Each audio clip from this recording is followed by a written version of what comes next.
Okay, so ready to roll. Hello, good evening. Welcome to Odyssey, the Dragonlords, featuring me and my players and good friends. This is our 30.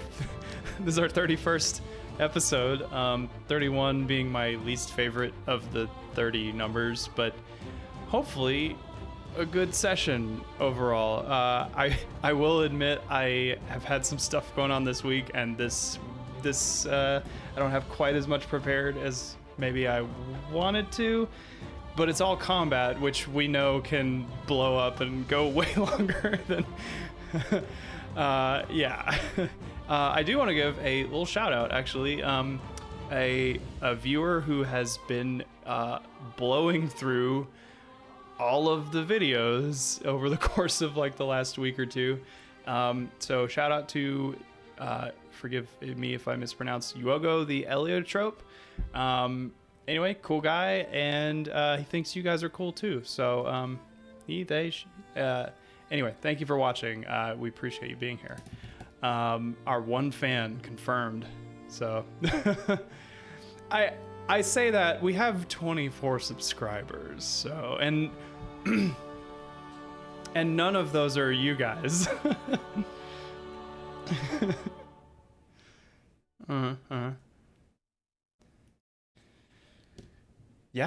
Yeah. I mean, oh my gosh, I just hold on, stop talking. 1 second. Your audio is not coming through in OBS. Let me fix that really quick. Why? Say something. Oh, say again. Try again. Okay, that's it. I don't know Sometimes why, but I had the slider for your audio all the way down. Cool. Oh yeah, I do that sometimes to him too. Yeah, it makes sense. Exactly. I can't blame you.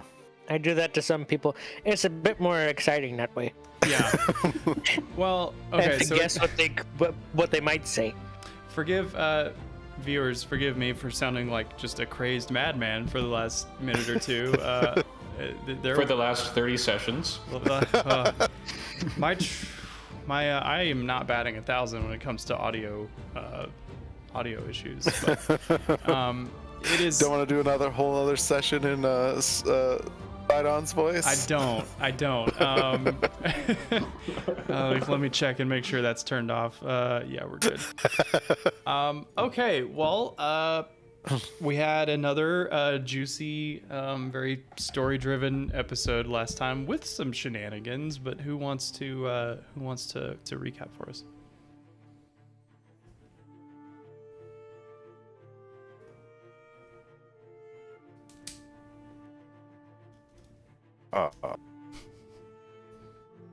You made a noise, Shade.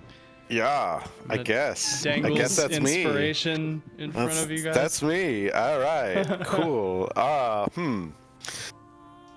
let's see. Where did we actually start? We started with the Lady of Coins at the top of the Colossus of Pythor. Mm-hmm. So I don't think we really talked to her at all after that because we had effectively ended the conversation. There was a little bit. I think Megas asked her if she would show him her invite to the auction so that you could get a look at it. But that's right. Yeah. She declined. Yeah, she said no. Yeah, he rolled poorly on a persuasion check, if I remember correctly. Mm-hmm. Yeah. So we went from there. We talked to the Queen's lady helper who's been working with the Lady of Coins and basically tried to convince her to come clean to the Queen, the goddess of wisdom and all that, because she's not sure what to do, what would be a wise course of action. So, that's the last person she wants to talk to. Right. Yeah. So just a little backstory on her. She is an Amazonian, and she had come to Mitros on her own, kind of like Theo, like fleeing the death cult in Themis, and she came to work for Valis, and then eventually learned who the Lady of Coins was, and also wanted to serve her cause, and kind of got caught up in both realms, but has equal respect to both, and just kind of is feeling the tension there. Right.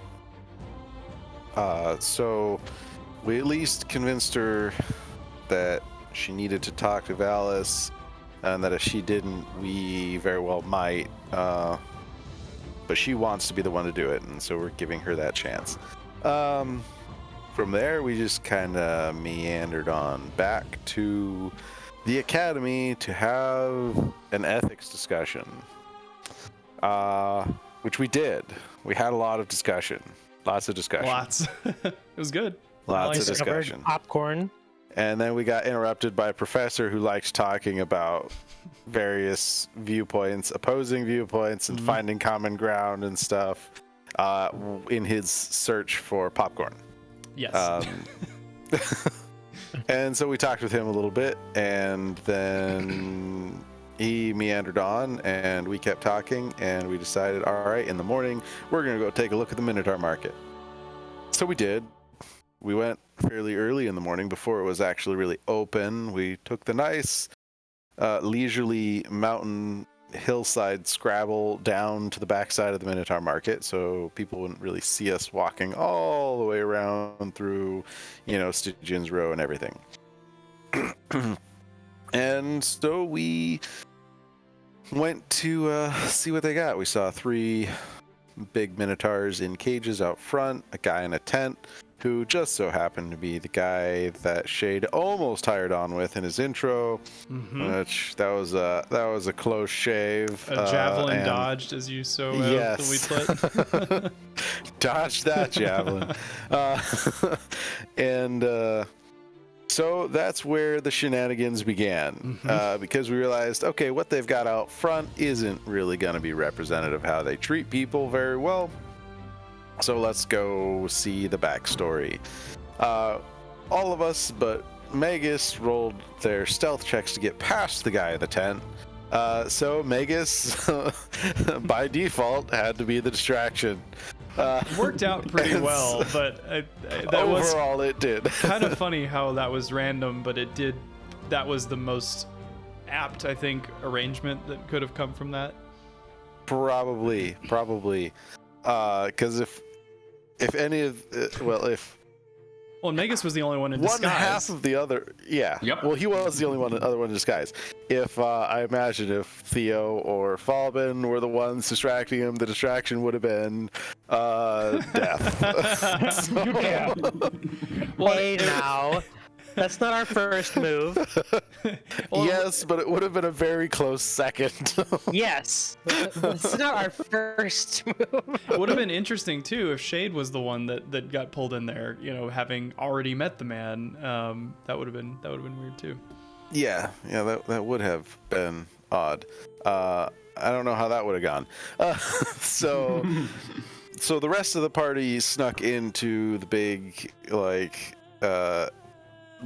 stone building that is heavily locked down through multiple locked gates that seem to lock alternating from inside and outside. Portcullis, series of portcullises. Yep.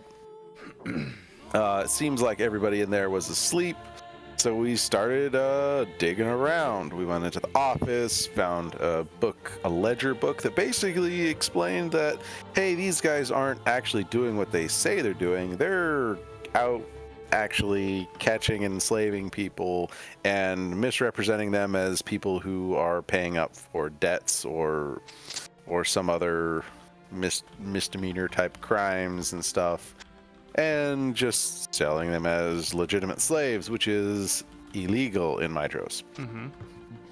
So now we have all this evidence, and somebody wakes up.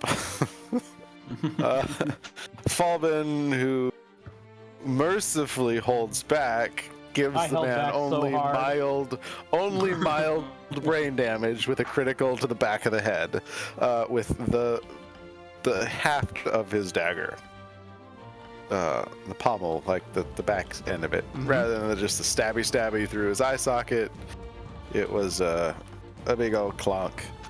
And so we threw him back on his bunk, splashed some alcohol on him to make it seem like he got wiped out drunk, and hoped for the best.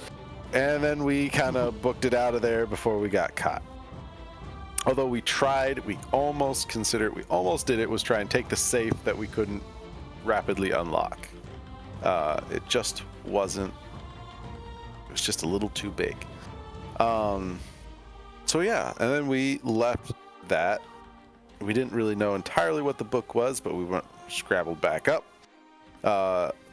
Magus, in really selling the distraction, bought a red panda. So, so familiar to be. And then we scrabbled back up to the academy, went back to Magus' dorm room, dug through the book, the whatever record, notebook, journal thing, real logbook, I think it was. Getting progressively angrier and deciding these are the guys that really need to be wiped out. So that's basically where we left off. Kind of deciding, do we go wipe them out now, later, go tell anybody else? What should we do? So yeah.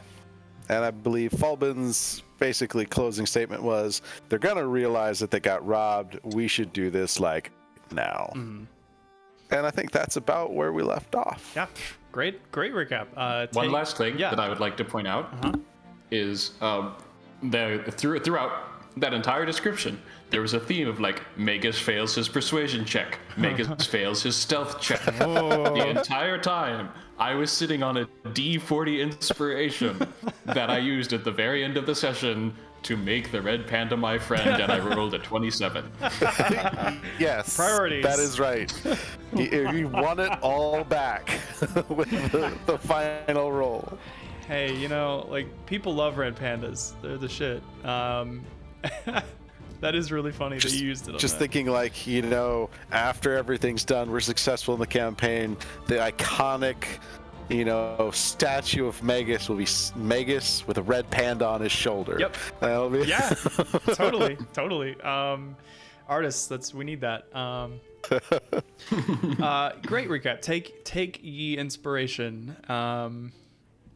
Yeah. Okay, well.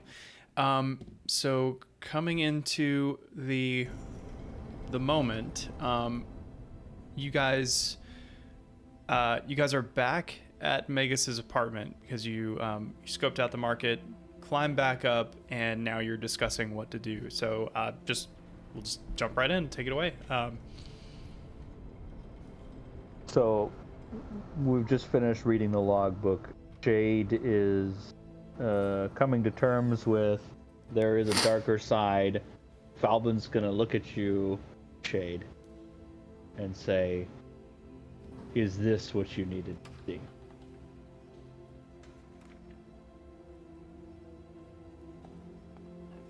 I believe so.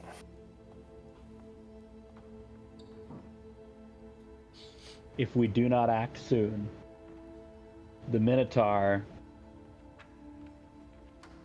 locked in front of Proximo's tent will be tortured because Proximo will be certain that that Minotaur has seen whoever entered and left the tent and stole this logbook.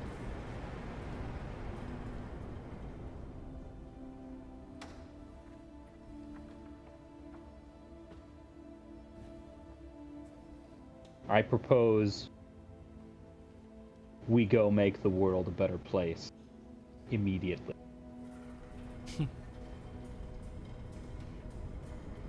There is one thing that I need to point out. I mean, like, I'm totally on board with this, but keep in mind, the Minotaurs that have not been sold are still are still bound by oath to Proximo. Proximo's death will not release them. we need him alive until he can be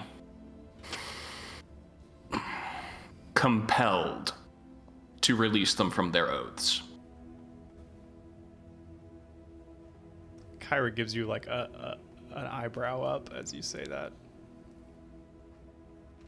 If I had 8 hours, I could do it with magic, but I don't think we have that kind of time. There's another factor. As Magus, you've pointed out, slavery, true slavery as this is illegal in Mitros. If we get the city watch, the watchman we ran into a few days ago, if we can go and hold the Minotaur Market, send a runner for him, maybe we can get the watch to come in and help handle this all in the legal setting and root it out for what it is, rather than us just acting almost vigilante-esque, killing them. Falbin is squinting so hard at you right now. Hard squint. I'm not saying that we have to do it nicely at all. I'm just saying for the Proximo side of it, if we can take him alive, get the city watch involved, everything comes out in the open.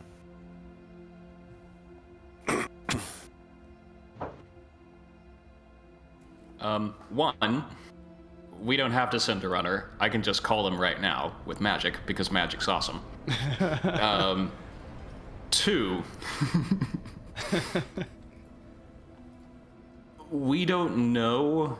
I mean, one thing that the Lady of Coins did have right is that this is a power structure thing. We don't know how much of the City Watch, we don't know how much of the Royal Guard is in on this. Personally, I think that one of our greatest advantages so far in our adventures is that we are not bound to the service of any king or god or titan. We are vigilantes, and that's what makes us powerful. All right, then we call him after it's done. I mean, we Yes. could also maybe not Forgiveness call them rather for help, than but all right. than permission. I'm talking about tying up the loose ends of the official what happened, rather than just a bloodbath. Somebody walks in, there's a bunch of dead people and free minotaurs. Well, I mean, that's gonna happen, but Yeah, that's what I'm talking about. The deal with that. Manage. We can leave. Okay. We can leave notes. I'm good with that. yeah, I got sticky notes. I made that shit. Okay, I mean- then let's go. Okay. I mean, and I could like, anytime you want me to call Warren, anytime you want me to call Queen Valis and explain to her to like, hopefully like keep things quiet, either from her end or from the boots on the ground with Warren. Let me know. I can do that. Before we go, this is going to be a thing. I want to get my armband back. I'm tired. Like, I think I need to be stronger for this. All right, if you do that, maybe I can go to the Agora in stealth mode, pick up some health potions, and then with haste, we can get to the market. I don't know. This sounds like a long time. It's not gonna take him long to realize that's been stolen. My armband is next door. True. Well, how far is the market? We're in the market, right? Yeah, you're already in the academy. Yeah, I don't know. We'd have to go without potions probably, because the Agora is quite a travel. Yep.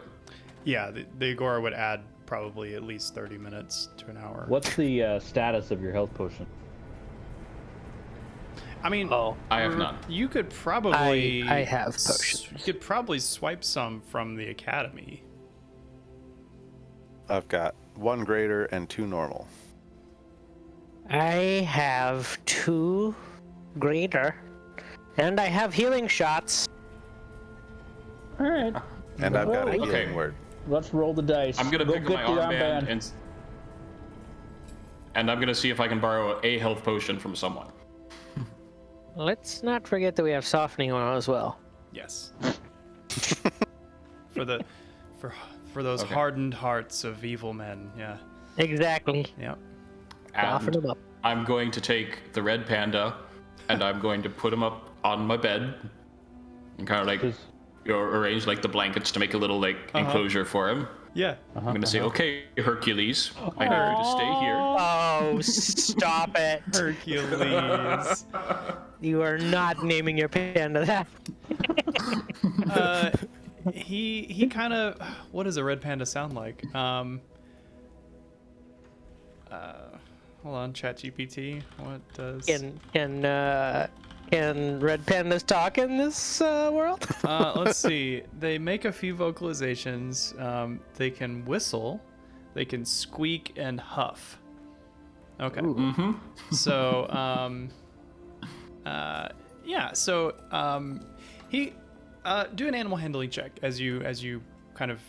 You're indicating What? that. I rolled a 27 last time. This is just to Well, see that how. was for taming. This is just roll it. Ah, all right. He's not like totally tamed yet.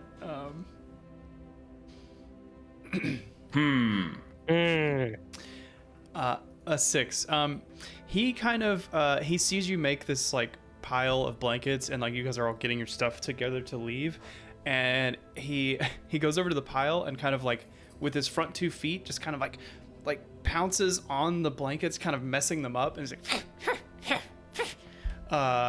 and he seems frustrated. Shade's gonna look at him and be, Hercules, you need to stay here, like Magus said. And I would also like to roll an animal handling. Go ahead. If you want to be big and fluffy like Shade one day. So I don't know if it's just the fact that you are more like animal in appearance than everybody else, but he kind of like Pheromones, man. Yeah, It's yeah. pheromones. Yeah, So exactly. he also maybe might be worried that you're gonna eat him. Sure. Yeah. So there's a little bit of like submission there, like kind of like animal hierarchy submission, and you know he sniffs you and then kind of like lowers his stance a little bit, and curls up in the pile and Good boy. he looks a little sad though. We'll bring you some nice birds to play with later. I sure hope so. Shade will grab a piece of his rations and toss it to him. Okay. Here, munch on that. And all right, we good? Go get your armband, Magus. Okay. Yeah, like I stopped because like my apartment is in the evocation section, and I dropped it off with the evocation professor. So. And that is Master It's- Giannis, correct? Yep. Okay. Yeah, you make your way down to Giannis's office. He is let's see, because so he is what does he teach? He teaches like he teaches evocation. He's a war priest. He's a war priest, right? Yeah. Which is kind of interesting based on his personality. But you knock on the door, and you can actually smell coffee brewing. It seems like and you open it up, and he says, "Come in." And you enter. And he says, "Oh, Magus, hey, welcome. Oh yeah, I've been meaning to come drop this by you, but you know." Okay, so I want to stop you there. I'm about to go do something that I'm not going to like. And it's going to be rough. Oh wow. So if it's bad news, just tell me now. If it's good news, write it down so I can open it later. Well, but doesn't that kind of defeat the purpose? Like if I write it down, then you'll know it's good news. I'll know it's good news, but I won't know the effect of it. He says, "Okay. Do you have a pen?" Yes, I'm sure there. That's it. He has pens. That was just me saying something that will warm your heart. Yeah. So he takes a piece of parchment and he writes like a couple sentences, and then folds it up and stamps it, and he says, "You can open this whenever. I won't know. I didn't put any magic on this." Thank you. Yeah, my friend. Thank you. I mean, it's been a kind of a boring few years, and that was an experience. Okay. Oh, yep. Sorry. Spoilers. Sorry. I'm sorry. Spoilers. Do you want some coffee? You seem in a rush. I'll take a glass of coffee or a cup of coffee, but yeah, we are in a rush.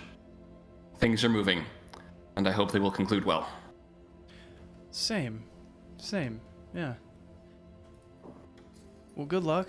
You know where to find me. I'd love to have a conversation about this again. But as always, I'm sure it fits you In much time better. and better than me. times. Yeah. Get out of here. Go do your thing. All right. I take the armband back and I start the process of tuning, and let's go. Cool. Yeah, you start making your way back through the halls until you reach the front lawn of the academy. How are you making your way to the market? Path as before, down the Same hillside. hillside path. We're going right back down the hill, man. Bolt strong. Cool. That's not what I want.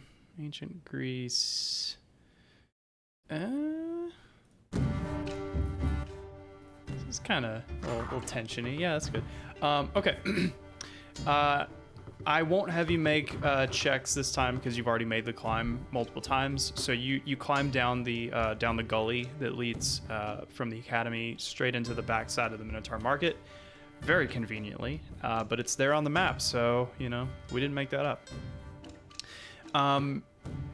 Yeah. So what's the approach like? How are you guys doing this? Because it is like mid-morning now. Actually, let's advance the clock a little bit. Why did the music pause?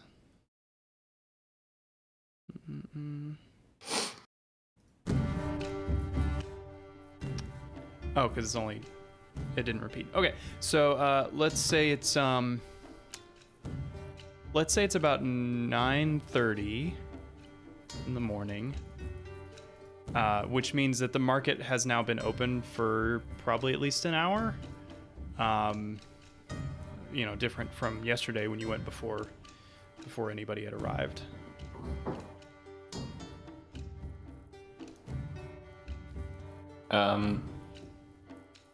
Is it bustling? As you start kind of, well, it depends. Are you trying to get in the back side or go up through the gate like you did last time? I think backside would be better. Yeah, I'm on board. Can you describe what the gates were like? I'm having trouble remembering. Yeah, so if I were to point out like on this map, you guys came down the gully and there's kind of a wall around the back side of these buildings. So you kind of came down to the southern part of the Minotaur Market where there is a commerce gate that is open to the public. There's basically two gates. Are they like big, heavy gates? Are they? Yeah, I mean they're not closed. They're just kind of. They can close, but they generally are not closed unless. So they can close. They can, yeah. And like, is it like a Theo can close them, or is it like a Shade plus some? Oof. I would say they are big enough where Shade could probably close like half of each gate on his own at once. But there is probably a mechanism to open and close them. Probably a lever. Probably a lever. Yeah. I guess I can take you guys back to that map if you want to just... yeah. Let's do that. Whoa. And actually, hold on. So, Yes. okay, guys. Do we want to do this stealth at first, and try to close the gates and then make our moves? Yes. I've played Assassin's Creed. All right. That would be ideal. I'm gonna trust. I know Falbin. I know you can be stealthy.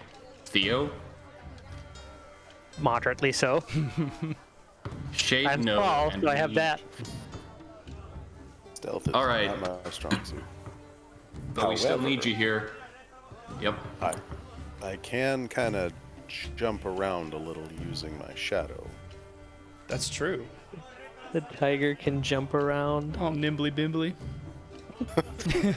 Not quite nimbly bimbly, but it is Meow. useful.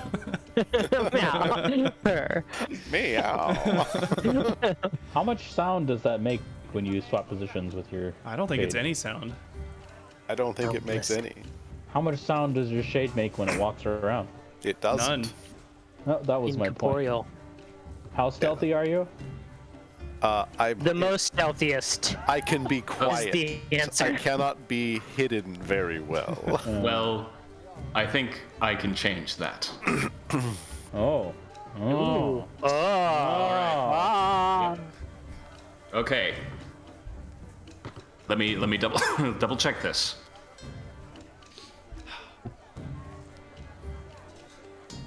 And how tall Yep, are these it- walls? I think last time we said they were like 20 feet high, something like that. Ooh. Perfect. All right. Theo, Falbin, remember that the two of us are going to be nearby. Even if you don't know we're here. And I'm going to touch Shade and I cast invisibility at 3rd level and we both vanish. What the heck? Amazing. All right. Falvin, let's do some murdering. They're gone now. You guys didn't want to do the everybody jump on Shade's shoulders and become invisible together trick? What I heard was Theo and Falvin going to be making some choices. Gonna be making some choices. The choices have been I made, lean let's be over honest. into Falbin's ears like, we are still here. Ayah!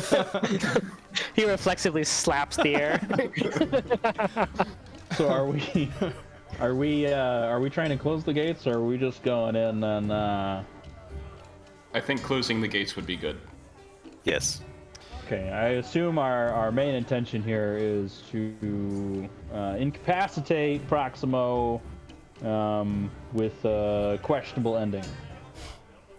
Yeah, questionable enemy. Yeah, that's how I'd say it. From what it looks like, from looking at the map and from our previous time here, I'm assuming this building here is the most likely to have the mechanisms for closing the gates. You could make that assumption, yeah. Yeah, I could guess. assume that. I will say there is no like clear way to get up there from this side.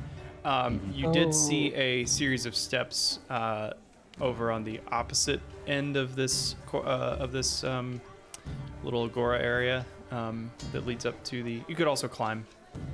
Yeah, that's kind of what I was thinking. Is give Rue a rope, loop it up there for me, and then Are you just cool with like climb up that rope. random people seeing you? Because like at least in this area outside the wall, there are just people kind of mulling about. How high up do these shanties go that I'm at right here? About halfway. About like say like 10 or 15 feet. It'll get you most of the way up there.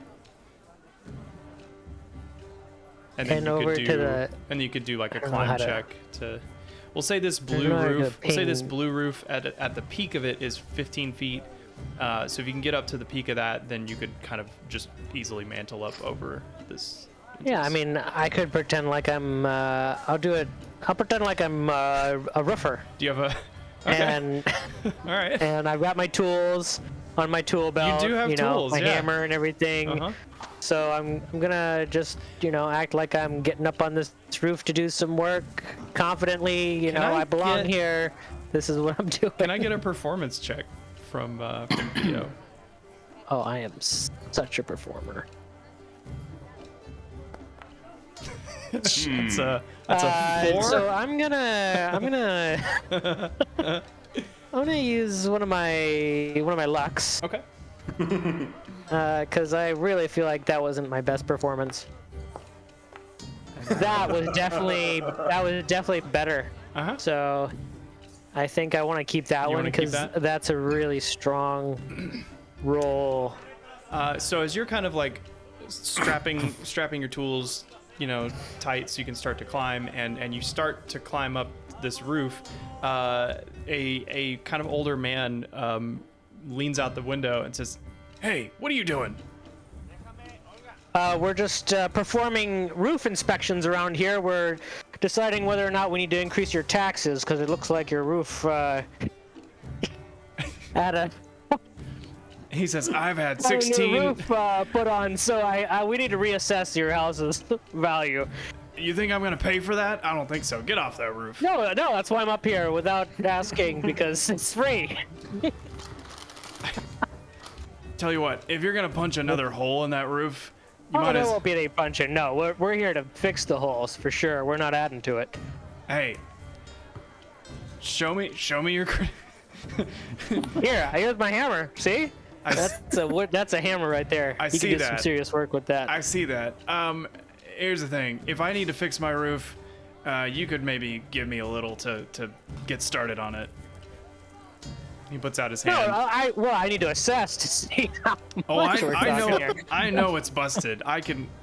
The buckets of water inside will tell you that. Well, once I get up there and see what's going on, we can talk about compensation here. But right now, I got to get up there and see what's going on. Roll a persuasion check at disadvantage, because he's about to yank you off the roof. Persuasion disadvantage. Hey, It's a 13. He calls for his son to come out, and like a younger, kind of looks like him, comes out and says, "Dad, what's up?" Like, "Hey, this Joker's trying to get up on the roof and kick some more holes in it with his fucking satyr feet. Get him off of there." Whoa. And the guy he's getting ready Satyr feet? he's getting ready to Hooves? grab you and Firstly- pull you away from the house. What do you do?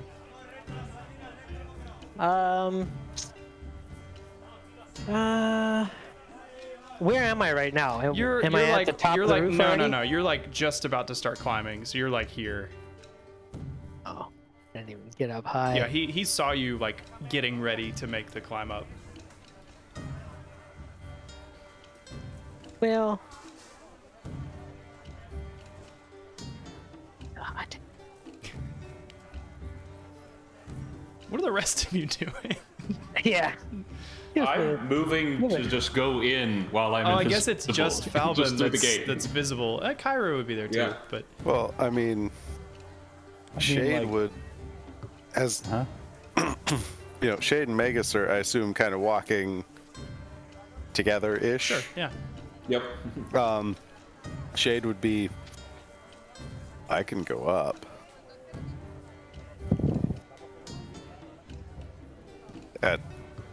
To Magus. I like to think that you guys are talking and people are like kind of coming down the path, and then you have to step away to let them pass through, and then you keep talking. Yep, and as Theo, like, without talking about a plan or anything with Falbin, just started climbing up on this house. Dude, that's normal behavior. Yep, Falbin's just gonna kind of like shake his head knowingly, and pull his hood over his head a little bit more, and start working his way into the compound looking for Proxima. Okay. Theo, let's resolve this really quick. Because I'll be like, fine. You know what? This was your free assessment, but I guess you don't like free assessments, so I'll keep walking. Cool. But your property value is gonna suffer for this. yeah, he I'll lean over to Shade and it's like, all right, Theo's coming back. You can go up. So my echo would manifest 15 feet in the air amazing. right in this corner, and then just kind of like it'd move as if it's climbing up like a lattice or something that you can't see there, and just kind of like hop over the wall and then poof So disappears. cool. And then you swap out with him. And Shade is up there. I Still love invisible. it. See, you're basically like Reaper in Overwatch when he just like he makes like the little apparition of himself and then switches places with it. Magus and I guess Falvin, as you approach the gateway, you notice there's like a signpost kind of standing in the opening, and like kind of like a velvet cord, like you would have it like a, you know, like a barrier that, you know, you could easily go past, but it's just to keep people, honest people out. And the sign says something to the effect of market closed today.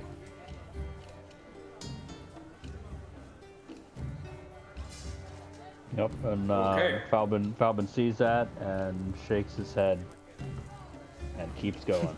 So you like duck under the rope, and Shade, you are now up on top of this little guard post tower. There is a stairway that leads down into an enclosed space below. Well, I was figuring the wall. Does the wall not join like with a doorway? Oh yes, I think it would. Yeah, that makes sense. Yeah, so So I'd be there is just a like door. looking in through the doorway, It's a solid wood scanning door. before moving in. Oh, okay. Is it? You go to open it. Okay, yeah, you open it, and there is nobody inside. It's just a small room. There is a not a lever, but like a hand crank that seems to be attached to some heavy chains that go down into the level below. All right. Shade would look over the edge and see if he can see Falbin or Theo Yep. in this area. I think by that point you would. All right. As long as I see some evidence that they're already in, then he'd step in and start cranking. Okay, it does make a fair amount of noise, just so you know. I figured it would. Okay. Yeah, you start cranking, and it takes about 30 seconds to get it fully closed. And they kind of, as their big, heavy wooden double doors close up. And there is a bar, like a crossbar, that you could drop down on the inside if you wanted to, but... Of the doors. Yep, Falbin does that. Okay, yeah, it's pretty heavy. It's gonna need probably another person. Falbin tries to do it, and then he he finds like, himself invisibly aided. yep. You're just like spotting him with. Okay, No, is this no, like that's not. is this that's like not what happens. I Swayze try, in and Ghost, it's- where you're doing like the pottery and he's. What happens is I go to do it, and I'm like, this looks pretty heavy, but I'm gonna try anyways. And then I go to do it, and it works. And I'm like, wow, I didn't know my own strength. This and is I like kinda a- stretched my muscles Yeah. a little bit. Yeah. This is like a 200-pound like beam that you're just lifting. And it's still There's, heavy. like, I will just- say it's still heavy. It's still really heavy, but you wouldn't. And just like in the air next to you, there's just like. Like little dust clouds with shuffling feet. Oh, I love it. I love D&D. Okay, so you guys have now shut the gates into the market interior, the market square or whatever. Shade's Echo does a superhero landing next to Theo here, and suddenly, poof, he's gone. Whoa. It's so cool. It's so cool. And you could have been such an edgier character, but you're not, and I think that makes it way better. Anyway, okay, so you're inside, and you've already read the sign that the market is closed, so I don't think it's any surprise that there aren't any people here. You also notice that the cages, which had 3 Minotaurs in them yesterday, are empty as well. Do we see anything else of note? The tent, which yesterday the flap was like open. I mean, like 2 hours ago was open. 2 hours ago, right? Sorry, I keep forgetting that you guys did this morning. Let's see. I guess do an investigation check, or perception, if you're just like looking for things that are off. That's a 14. Wait, that's from your echo. let me do that again. Cheeky. 16. Pretty good. So you stood like right here next to this rightmost cage for a few minutes, and so you got kind of a good feel for what was around, like the sandstone or the cobblestone street, or not street, whatever, square. You notice what looks like a bit of fresh blood on the ground, kind of just outside the cage. Not a lot, kind of like a small spray. Not like arterial gushing, Right. but just like flecks of blood. Probably's gonna move in stealth towards the tent and try and figure out if somebody's in there. Okay. The flap of the door, which was open earlier today, is closed and looks like has been secured with an ornamental knot at the bottom. I mean, it would take no effort to undo it, but whoever was in here has probably left and then tied the flap shut.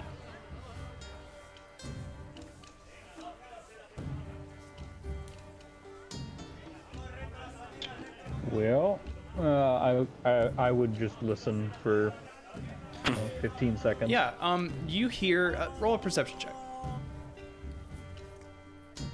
You hear the dice rolling. I want to remember to, because this is a dice game. I feel like sometimes I don't ask for enough rolls, but 27. Okay, so you lean in really close, and the fact that the square is empty right now helps a lot.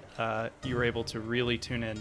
And inside, you didn't see inside there because Magus was the only one that went in there, but you can hear what seems to be like 3 or 4 like creatures inside. I mean, the easiest one to pick out is like a parrot of some sort. You can hear the squawking and that'll be 300 gold kind of thing. You hear you've spent enough time in the forest where it sounds like a lizard kind of slowly crawling up a perch, which like if you hadn't rolled so well, you probably wouldn't have been able to notice that. So it just seems like a small assortment of like exotic creatures inside. That's the as far as life. Well, Falvin's gonna look to Theo and kind of shake his head and point towards the dormitory. Okay, Start making his way over here. let's do crime. Okay. Is it crime? I guess it is crime. It's about to be. It's about to be. Vigilantism. That's what Yeah. it is. So do you remember you did steal the key ring from the one of the guards inside? Borrowed. I'm No, bringing no, it we back. stole it. I'm bringing it back. Right. Well, what I mean is, like, you could try one of the keys if you didn't want to straight pick the lock, which you are more than capable. I mean, is the door closed? It is locked? closed. Is it... It's closed and seems to be locked. All right. Well, yeah. I mean, since I borrowed the keys, I'm gonna go ahead and see if there's one that looks like it's gonna fit, Yeah. and I'm gonna try it. Do a stealth check I could do that. as you try the keys. 23. Yeah. You're keeping the metal of the keys away from each other with your hands very carefully. You actually, there's a moment where one of the keys slips and starts to swing around the ring towards the other keys, and one of your snakes kind of like imposes its neck in between the two keys, cushioning the blow to make no sound. And you do find the appropriate key, and the door unlocks, and you can move inside. And we'll go ahead and bring you guys back to that map. Oh yeah. That we're talking. Okay. If you can't see, So I would kind let me of. know. But I wouldn't walk in. I would kind of just like, as the door opens, like motion like please enter to the air. And Right. Magus will enter and have a look around. Okay. So you enter and you're in a small lobby. There is kind of like benches over here to the right, sort of like almost like a mudroom of sorts, just like a drop area for things. To the left is a hallway, which the rest of you know leads to to Proximo's office and a small dorm room. This series of squares here is in between two portcullises. Let me just draw those, I guess, on the map so it's a little more obvious where they are. So like portcullis. No, come on, just do a line. How do I draw a line? Portcullis and then portcullis. So there's two. The one closest to you is actually raised. It is open, and sitting in a chair, kind of leaning up against the inside one, is a guard. They have their head down, like hood over, with their arms crossed. They look to be asleep. I'm going to relay this via message to Falvin. Mm-hmm. They haven't alerted to you. Mm-hmm. So, how much do you tell me about the location, Magus? Like I'm describing everything that I see. It's like everything that is visible to me, everything Daniel just said. Cool. Falvin's gonna go over towards this door, and then just chuck his rebound dagger right into the guy's head. Okay, roll an attack. Roll an attack roll. Would you say he's surprised? Yeah. I mean, that seems like a typical Sunday. Well, that's actually, that's a hold on. I crit. should roll initiative because okay. Just do an initiative roll. Yep. Sure. Actually, we have an encounter already rolled up. Should I roll initiative again? No, that's okay.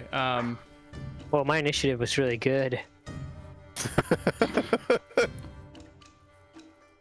Okay. You definitely go first. So go ahead and make that attack roll, and it will be that automatic crit with your assassin feature. Out one.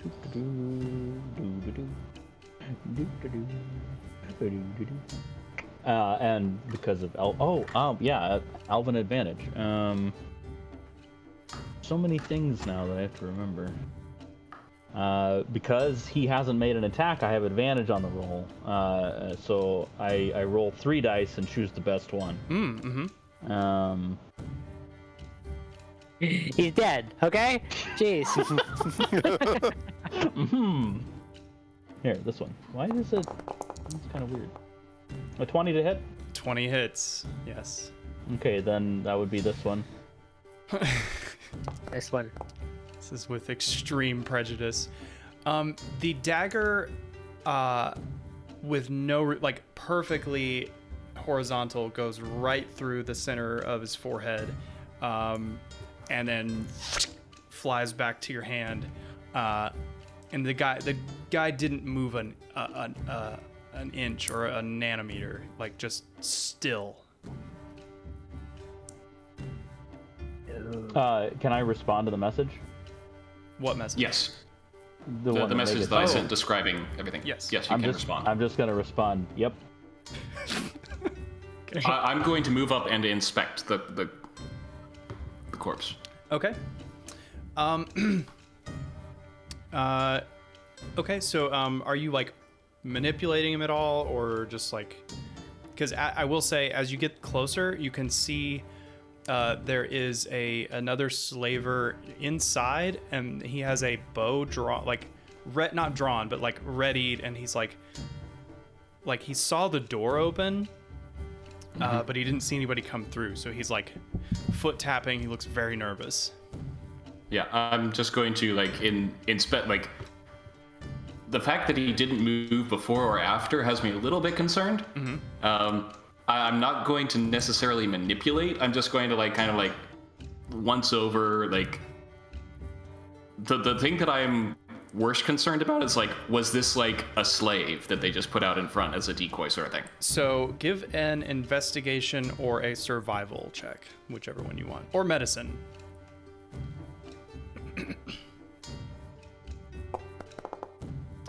24 on an investigation. So one thing you notice is that you kind of lean down to look under the hood, and his skin is pasty white. Like this guy seems like he's been dead for a little while, or Okay. at least not. He was not just killed. He had been dead. Yep. Then I will relay like that guy was already a corpse. There is another living slaver like further in with a bow drawn. With a And he is on the other side of a closed portcullis. yeah. Right, so there's like, what you're saying is it's like tic-tac-toe, and there's these open squares about the size that would allow a dagger to fly through. Yes. I mean, I guess with your With skill. Or say a crossbow bolt. so you don't have sharpshooter, do you? I do not. Yeah, okay. So they would benefit from cover. I don't know exactly how much cover bars from a portcullis provide.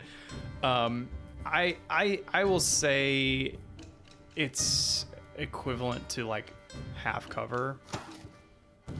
So it'd be like a +2 to hit.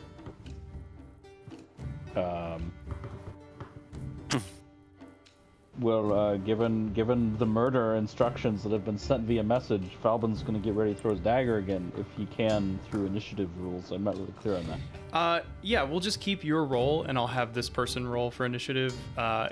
We're getting a little like whack bat with this, but that is fine. They rolled real bad. That's so because he's real bad. real bad. So, just to be clear, Theo hasn't heard anything because Vegas, you're not sending anything to me, right? Correct.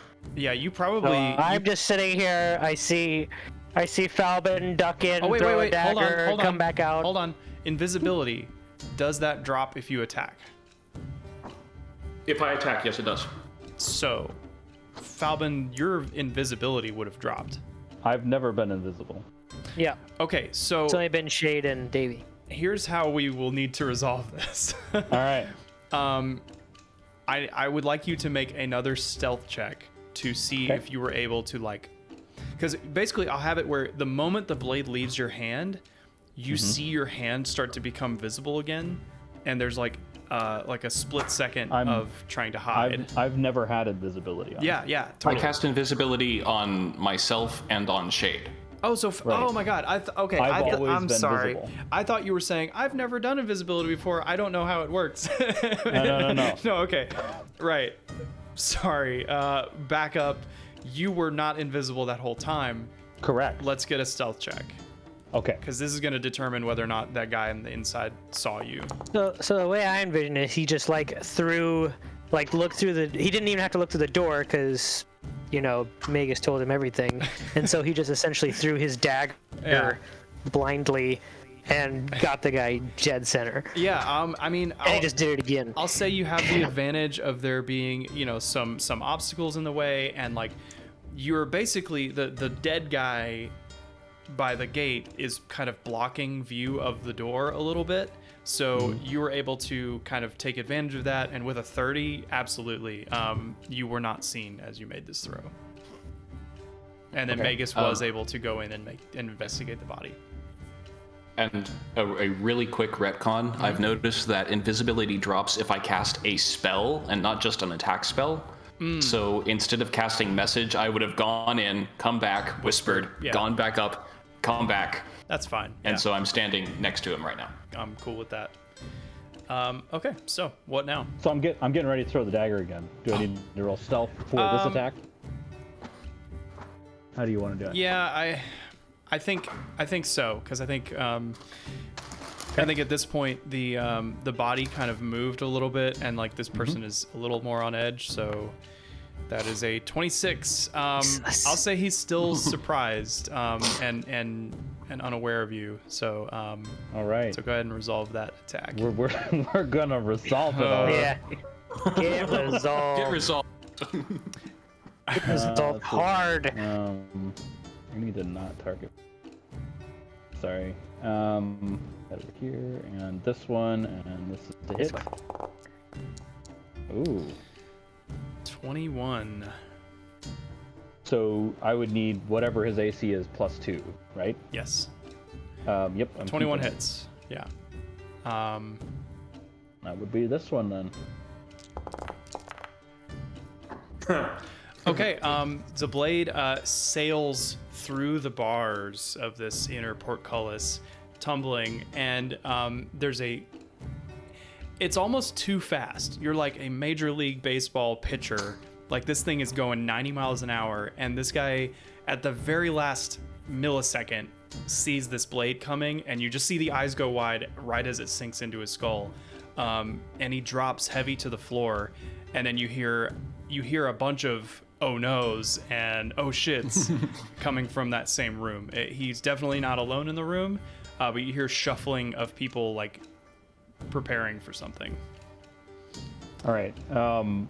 So I'm gonna assume we have like maybe a couple seconds. I'm gonna like hurry and motion like leave this place, and I want to slam the door shut. Okay, like you're ushering everybody inside. Outside. Outside. Okay. Outside. All right. See. Okay. Outside. Yeah, Magus. Everybody goes outside, and the door shuts. Okay. Here. And I'm like noticeably there, okay. slamming the door loudly, like somebody is fleeing. Okay. All right. So what is the goal here? What are we The doing? plan here is that someone's gonna walk out and they're gonna lose their head. Do a perception check. All right, and I would kind of be between the two doors. I'm picturing this as you like listening in to see if you can hear anything going on. I'm gonna re-roll that with Okay. inspiration. That was a nat 1. Much and better. An 11. Sure. Keeping it. I'm gonna say you don't hear any clear voices. You hear muffled voices, kind of some yelling back and forth, and then a more kind of commanding voice yelling, and then everything is quiet. And about 30 seconds, I would like a like minute. to summon my echo. Okay. Oh yeah, let me get him on there. Like a minute goes by, and you don't hear anything coming your way. And like the portcullis, which would probably make a fair amount of noise, you don't hear that at all.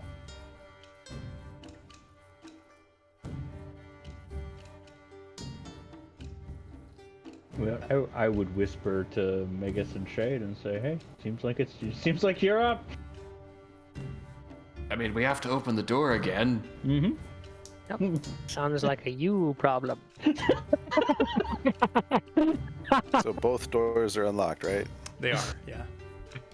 Well, actually, Is this he like only a big unlocked double one, door? but he only unlocked Yeah. one. It's two single doors. Well, I guess that would be a big double door. Yeah, it is a big double door. No, it's not, because I feel like it would need to be a normal sized door to not be like immediately totally obvious that it's swinging open. So it's like two normal sized doors. Not that it I'm matters. going to open the door again and stand to the side of it. I'm gonna Okay. wait Okay, for so like 10 seconds. you open the door, and immediately, like 4 arrows, like 2 of them go through the door, like past your head, and then 2 of them like embed in the door frame around it. And I whisper to Falvin, "So why did we leave?" I'll say, give me a second. I'll tell you why we left. Did you see any slaves in there at all? Any what? Any slaves? Innocent people. No, but I also didn't see any of the rest of the guys who were standing off to the sides of the corridors either. Otherwise, I'd totally fireball this place. Well, we've got 2 options here. I've got a smoke grenade, and I've got a poison grenade. Ooh. So we can either bet there's no slaves in there and poison them, or we can smoke them and then get the drop on them that way.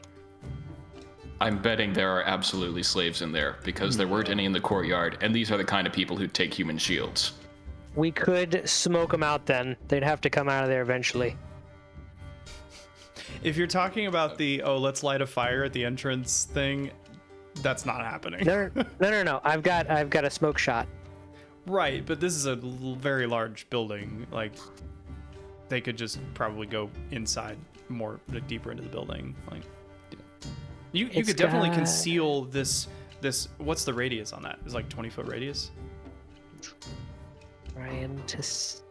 Because I'm imagining you 10 10 foot. So you could definitely fill this little in between But area. what I'm thinking is it's an enclosed space, so like any smoke that is in there is going to stay in there. It's not enclosed because there's bars. Like it's like it's a portcullis. But the building itself. So it's not like got like airflow going through it and blow the smoke away. But it will slowly dissipate. I mean, otherwise, like a smoke cloud in a cave would just be there forever. Like, I will say it's not going to dissipate early, but whatever the rule is for smoke dissipation is going to be just the normal rule. So I don't know what the duration of your smoke grenade is, but it'll just be what it says on the tin. Trying to see where it says. Because let's look at like the smoke cloud, like the spell smoke cloud. I think that would be the door being open and Shade being cloud. invisible. He is going to try. Oh, I can't grab my token. Like, I'm going to whisper that, like, I think the first thing we should do, at least invisible people, is get the inner portcullis open, and then we go in and gank some dudes. I mean, I pretty much only heard the last part, but I'm all about it. It says it spread first.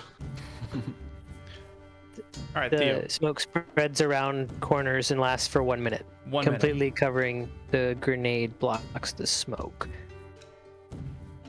Okay, so it'll be heavily obscured in this, like, at least this area, where the portcullises are. That'll be totally obscured. So, The smoke heavily obscures each space within 20 feet of the grenade. So that's a 20-foot radius? 20-foot radius, yeah. As I read this? Yeah, so, like, So, I can do... what are you all So, like that. thinking on that, Bert? You want me to smoke? Sounds like Magus wants to open up the can, and then we get to eat the tuna. So you're going for That's a one tuna way of putting sandwich. it. I don't know how else you would say it. From what we can see, like these walls right here, on either side of the portcullis, are those bars or walls? I think in the map they are bars, but in this case, so we'll say that they are solid bars that do not move. Like they are you can see through them, but they're not going to open or raise up and down. I mean, I've also got an explosive shot. So we could blow the And portcullises. then these are this is a wall. Yeah, it's a wall. There's a small door right here in the center. The of that door wall. seems to be open right now. It is open. Yeah. Yeah, I mean, All right. we also have a teleporting invisible tiger. Exactly. which is what I'm going for. So Shade will carefully move across so he can see this spot, which is through the door in there within 15 feet, and he will summon his echo right there. Okay. You summon your echo there, and there's a couple levers kind of affixed to the wall. You also see another slaver hiding in this office, this little workroom here. Is he hiding, like ready to attack, or Oh hiding yeah, so as your echo would be visible. visible? Visible. Yes. Okay. Yep. He sees it. He sees your echo, and he screams.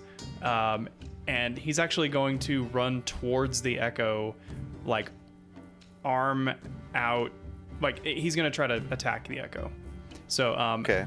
I think But this where, will where are the levers? right where you are basically. Oh, okay. So let's go ahead and roll initiative. Let's get this party started. I'm gonna have all these slavers We're go. re-rolling initiative. I yeah. can't reroll while this. Yeah, is- because we waited a bit going outside the door. Whoa, Whoa. happened. Don't worry about that. It says I can't update Yeah. any token. I think it's because we're in. Yeah, we're already in and Okay, in. let me can't let me re-roll. clear your initiatives. I think I can do Okay. that, and then All right. now you should be able Yeah. to roll. Now let me reroll. Exactly. Yep. Now that's. And then Good one. we'll get Shade also to roll. Megas, if you want to be an initiative, you can. You want? Yeah, it's not letting me. It still says I have my old initiative. Oh, interesting. Same here. Okay, let me see if I can fix that. Very good. But it also doesn't show me in the combat. Clear. Oh, now I'm back in okay, combat. I just cleared Okay, sure. yours and Fine. Shade. Ooh. Well. There it is. Clear. There we go. You're cleared as well. Wow. Good rolls, team. Yeah. Yeah, very good. Okay, so let's get started. So basically, what kicks it off is this Shade's Echo, this shadow version of a huge 7-foot-ish lion. 8 foot? How tall is Shade? He is 7'4", I believe. Big boy. And there is a terrified scream from this slaver inside this control office, and he draws a what does he have? Draws a mace and is gonna rush at the echo. But Megas, you are up first. So you hear the scream, and you hear people kind of like what? Never should have come here. And you are able to act first.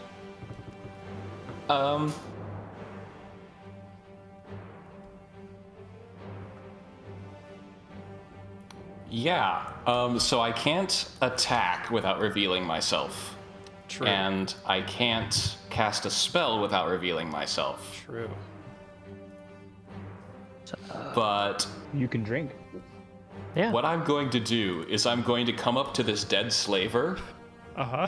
and just kind of crouch in front of him, like kind of using his body as a shield, and reach up and just kind of rotate his head to look back at the other guards. Okay. Okay. Wow. Okay, so let's do an intimidation check at advantage. That's really cool. I like that. A 17. Yeah, so this head kind of cranks around very unnaturally. I'm going to even say you give it like a little bit of a crack as it reaches kind of the limit of its rotation. And just these lifeless eyes are now staring right back at these two archers that are, behind the bars. And they jump back. They jump back 5 feet and they go, oh my God! Ah! And they are startled. I'm gonna say they have disadvantage on their first attack. Yeah. Yeah, because they just saw a door open. One of their there's guys ghosts. dropped dead. Yeah. The door closed. The door opened. There's a scream from another room, and the head of the corpse turned Yeah, around. this is like way more like horror movie than I expected. I love it. Cool. Yeah. Shit's haunted. Moon's haunted. Moon's haunted. Okay. Yeah. Yeah. So the front two slavers will have disadvantage on their opening attack. Okay. Anything else? Nope, I'm good. I'm gonna go ahead and give you inspiration for that. I feel like that's. I would have never. that was pretty great. I would have never thought about Yeah. that. Okay. Falbin. I like what's been going on, so I'm gonna step in front of the door and toss a dagger and then step back. It's going to be great. Okay. I'm gonna shoot for the guy furthest in the back. Oh, okay. Okay, he's gonna have. It's gonna be a tough shot because I'm gonna say it's half cover from the portcullis and then additional +2 AC for each person in between. So it'll be a total of +6. Yeah. I love it. Love it. Threading the needle. That's a homebrew, by the way. Anybody listening, that cover mechanic is homebrew. All right, I am going to toss. Since he hasn't taken his turn yet, I have advantage on the round, which means elven advantage. Awesome. And yoink. Yoink. 25. Yep, I'll do it. Yoinked. I'll do it. All right. I'm going to dagger. Yeah. Oh wait, this is the dead guy.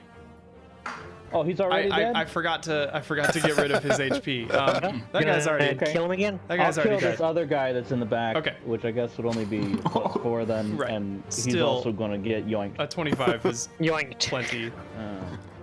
So the two archers jump back, and the guy behind them drops dead. So 11 damage, and Okay. because I have advantage on the attack, Sneak I attack. also trigger sneak, and that will be an additional 20 damage. Okay, he falls dead.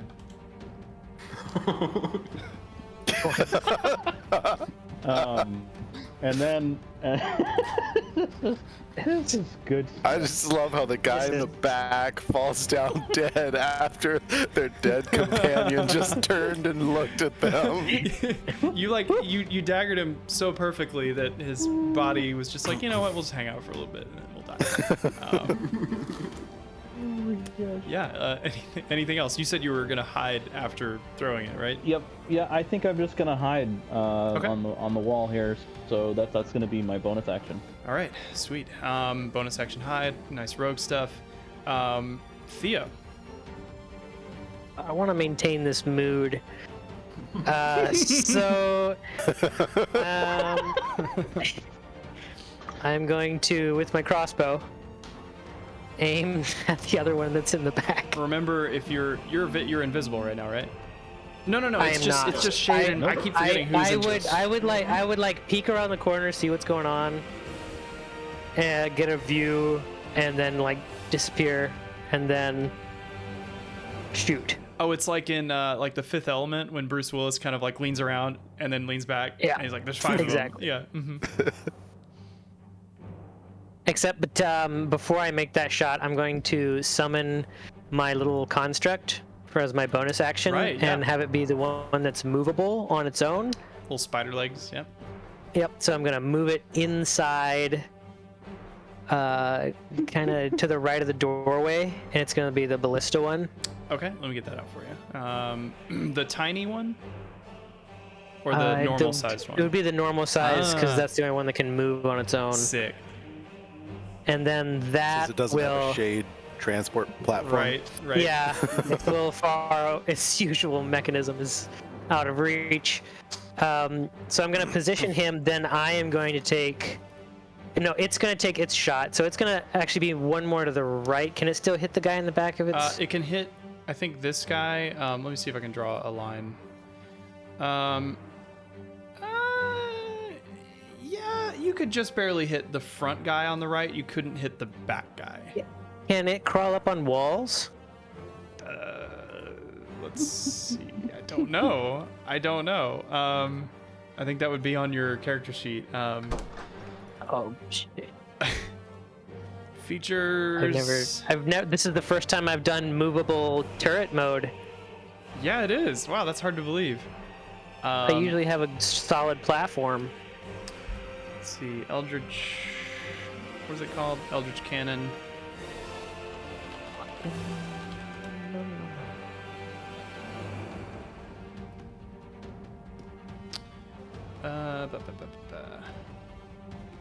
You can determine whether it has legs. Okay. You can direct the cannon to walk or climb up to 15 feet in an occupied space if it has legs. Yeah. Nice. Yeah. Okay, so That- I'll move that it over is to the a- side and That is a and bonus up the action wall. as part of the bonus action to activate it. So if you've already activated it, so it can climb up the wall. Okay, so it'll climb up to as far up as it can over to that side. Mhm. And then, so I can't shoot it since I moved, or can I shoot it with that? I think you can still shoot it. I would use it to shoot that slaver in the back. And where is my rolling for this fella? Actions. Force ballista. Roll. Where's the chat? Oh, yes. Attack. Normal. Aha!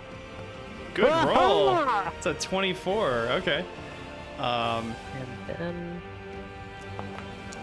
Gadoosh. And 8 force damage on the back guy. So he will be he'll be pushed back 5 feet.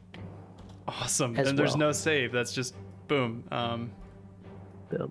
So I think that would be like a diagonal shot based on the is Okay, it just yeah. a straight 5 foot or? Yeah, And then then Theo with that new position would be able to kind of come out to the side here. So you used your And- ballista to knock the guy into your Yeah. lineup for your musket shot? That's Exactly. fucking So- awesome.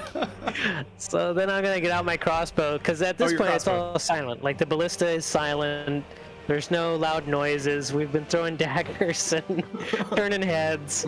So I want to keep with this theme Just- and try to shoot him with my crossbow out here. And a 26 to hit. Oh, this is abusive, guys. This is so mean. Okay, still 5 piercing. I'm gonna use my luck to roll that.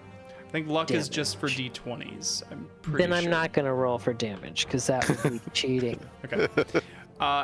He is pretty beat up. He gets knocked backward by the force blast and then takes a crossbow bolt to the lower abdomen, and is looking pretty bad.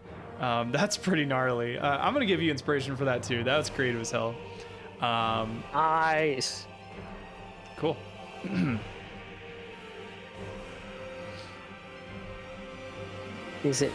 Do they get to go now? No, Shade. Well, No, Rue, it's not their turn yet. There's Rue. Oh, it's Right. There's. Yep, Rue. Oh, you're right. It's Rue still. Oh, so Rue will also ride the pain train, and we'll do the usual pinion storm. Uh-huh. Man, just a lot of blades A lot flying of around blades, here. yeah. Jeez. A 12 actually will hit. Wow. Mm-hmm.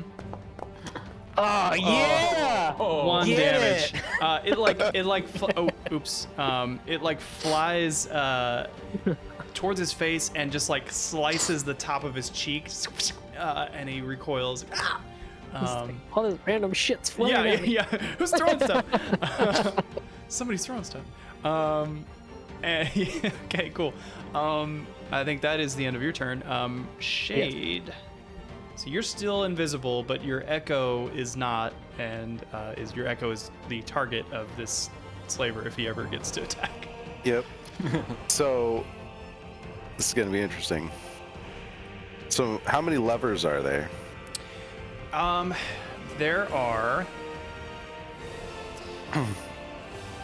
There are 2. I assume Hold one's on, like hold already. on. Yes, there are 2. And I assume one's like already down and the other one's up. Yes, exactly. So it's whichever one is closer towards this wall, assuming proximity, the echo is gonna flip that in whichever direction it would go. Okay. We'll say that. I guess we'll say that is an action to do that. That's fine. Okay, cool. That's fine. I was kind of picturing that being a decision of whether or not you attack this guy or use it to throw the lever. Nope. Okay. Nope. I've got a plan. Sweet, I love it. Okay, so the echo throws the lever, and And then as soon as it throws the lever, it'll like look over its shoulder at the guy charging it and kind of pantomime diving back through the doorway and disappear. oh, okay. And swap teleport Oh, with the real deal. with the real deal. Then once Shade is here, invisible because he has not attacked, he will take 2 steps back into this corner. Oh my god. Okay. Wow. All right. So It's haunted. okay. So I'll say that by the end of this round, the portcullis will be open.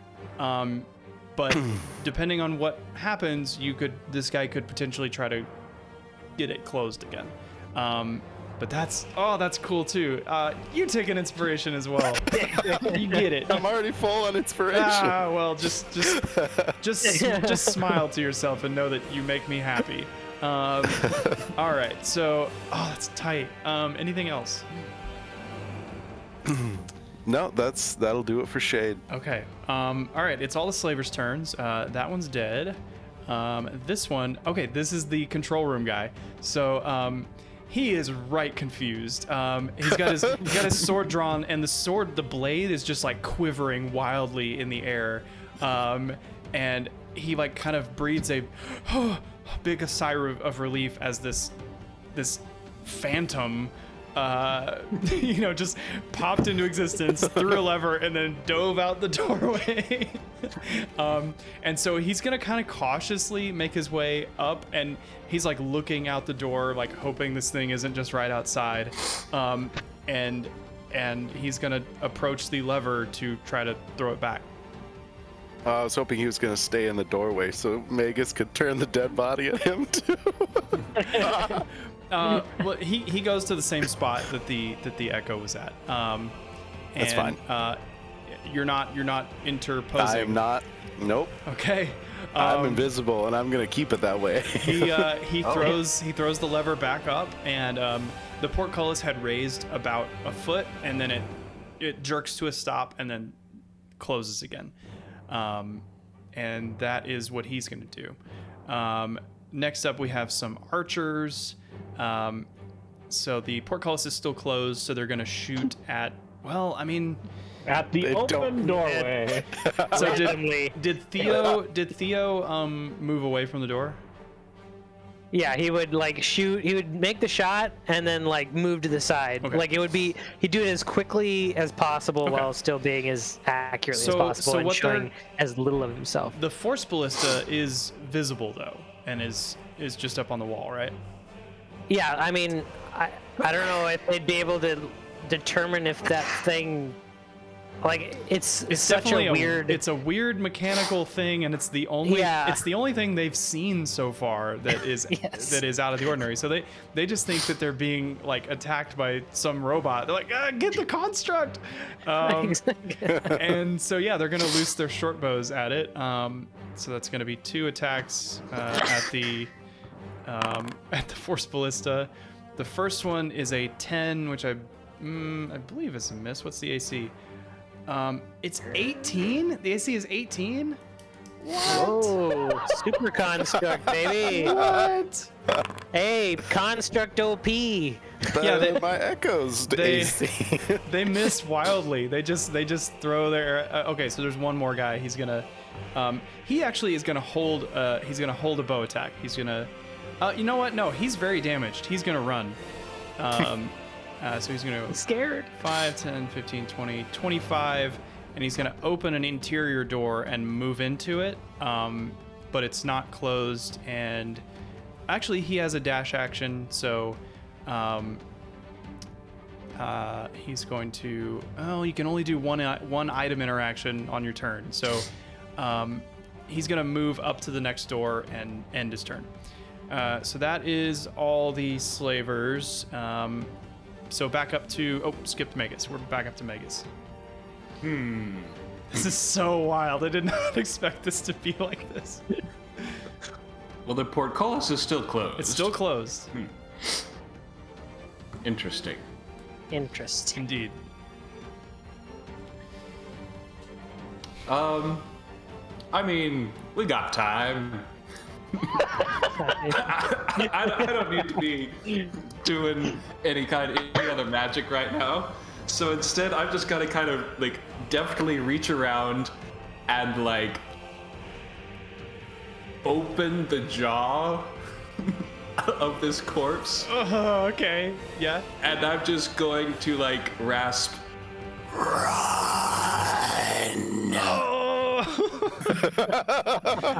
Okay. All right. Okay, so this guy, he is kind of cornered. Like he doesn't really have anywhere to go. I'm gonna have him do a wisdom save. How about that? And if he fails the wisdom save, he's going to try to flee, and that means opening the portcullis. So let's do a wisdom save. Let's see what he got. I'm gonna say that's a fail. So he shrieks and throws the lever again, and he is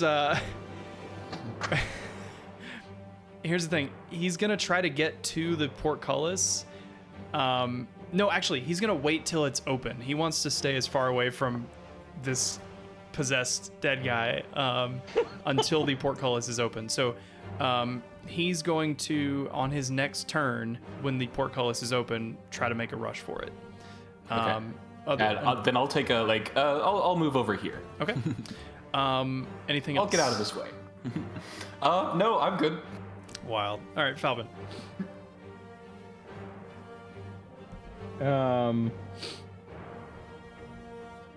So, mechanical question. Sure. Technically, I think I can only get advantage from hiding if I can attack from hiding. I would not be attacking from hiding through the doorway, right? If you are currently hidden, so basically we would do a stealth check compared to their passive perception. If you succeed, you are hidden right now, and then basically that means when you pop out an attack, you have advantage on that attack because you were hidden prior to that. Okay, well, I'm gonna try to make a advantaged attack. Okay, do that stealth check real quick. And I will. Their PP is actually proficient in perception. Where does it show that? It doesn't have. What is the formula for passive perception? 3. Yeah, that's it. Yep. That's for these guys. It's just in this situation, it's just definitely 10 plus wisdom score. They're not very wise. Hold on. Oh, plus. It's 10 plus whatever your perception bonus is. So since they're proficient, it's 13. Oh. Oh. And the.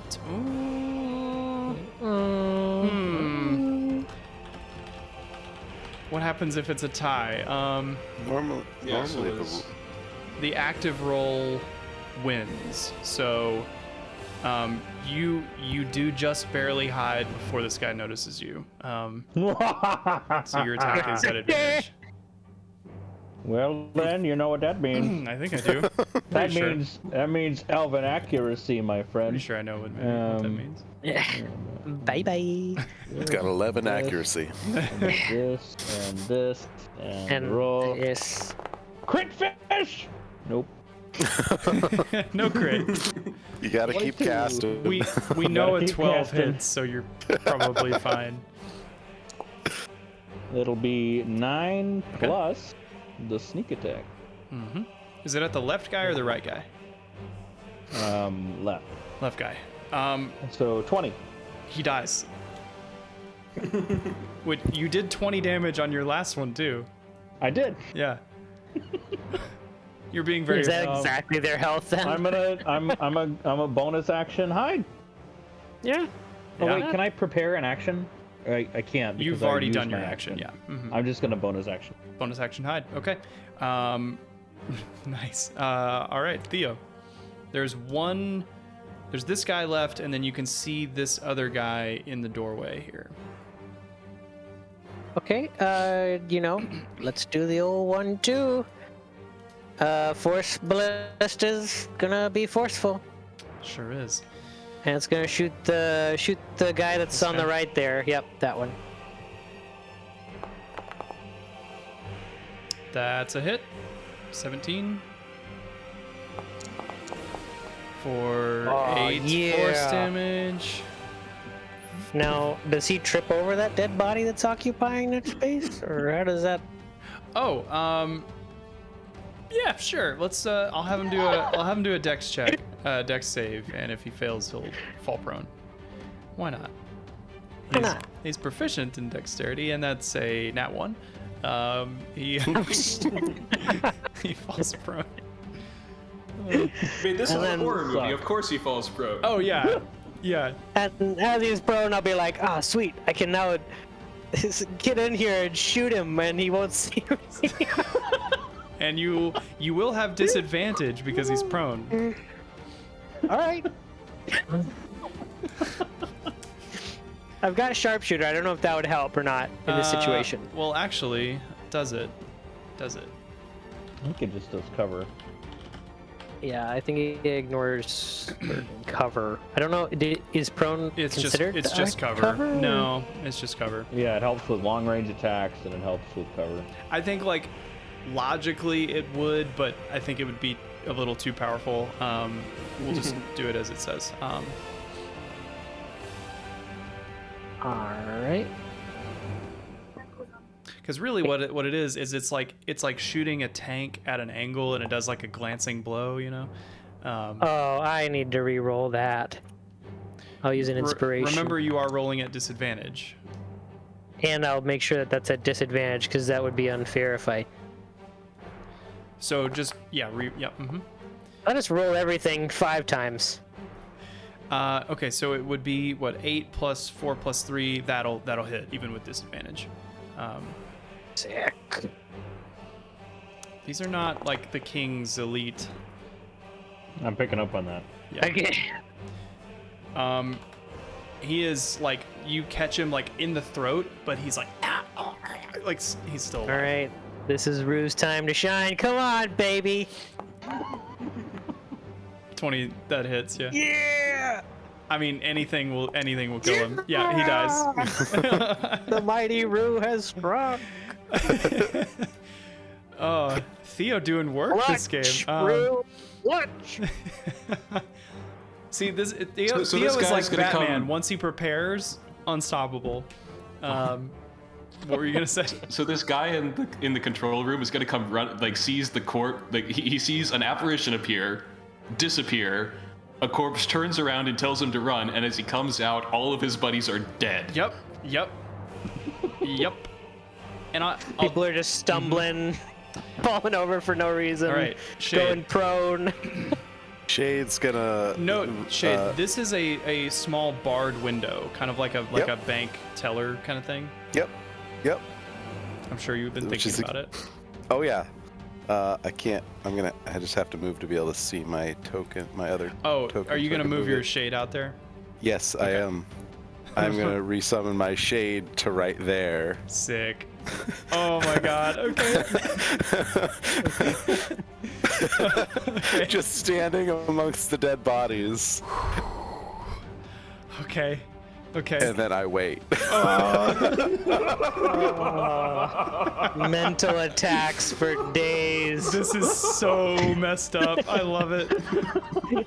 Okay, so you're what are you holding an action for something, or like He's not really gonna hold an action, but he's hearing what's going on and seeing that there's no more living slavers other than the guy right here that's about to run. Uh-huh. Shade is just gonna have his echo stand there with its glaive like touching one of these dead guys, Like- as if he just he did it. stabbed him. Yes. See, this Exactly. This is where you need to let this guy live so that he can spread fucking ghost stories. The shade. Oh, okay, cool. All right, yeah.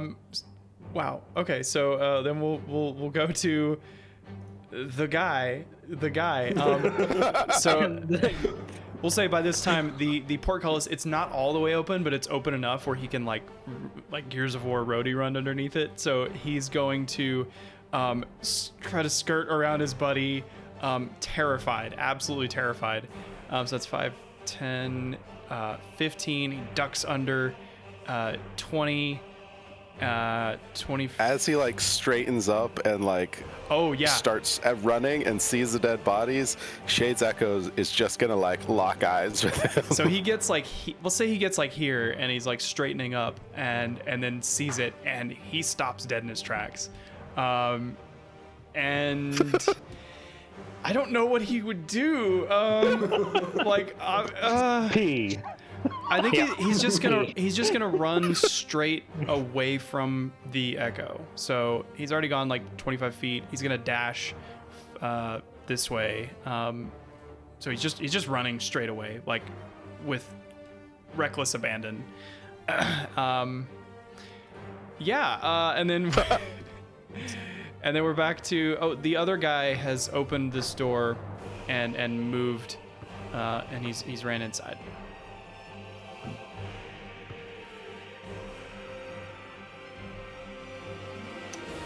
Okay. All right, Magus. All right, things are going well. I guess I can remove the. Yes, they are. I'll remove the portcullis because that is open So now. let's see. Fully open. 1, 2, 3, 4. Let's see what all we got. Yeah. So you come into this like mess hall area, and there's a bunch of tables and bunk rooms kind of adjoining it, and then a couple doorway at the center, continuing deeper in. All right, yeah, makes sense. Just kind of look at the guy cowering in the corner and nod to myself, and I'm just gonna keep moving up. Okay. Whew. All right. So you're gonna take the dash action and get your like all the way. Is that what you're doing? Actually, yeah, let's go ahead and take the dash action, and I can move up to there. Yep. Okay. Both doors are open, and at this point, I'll tell you what you see. So from inside this hallway, you see there's kind of like a almost like a training yard, or like a prison yard, I guess, more like a prison yard, this being a prison. And the back of the prison is lined with these large cages like you saw outside, but you see kind of a wide variety of beasts in there.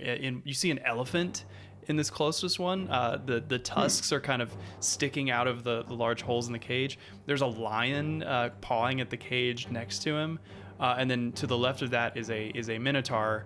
At the center is the minotaur that Shade was talking to yesterday, and he is like chained to the ground, and is Proximo is standing next to him with a very cruel whip in hand.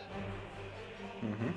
And there is a pretty heavily armored guy next to him, wielding some blades and a crossbow. Okay. And that's what you see. Okay. Falbin. So at this point, I'm trying to think about what Falbin would know. He wouldn't know much of anything. No.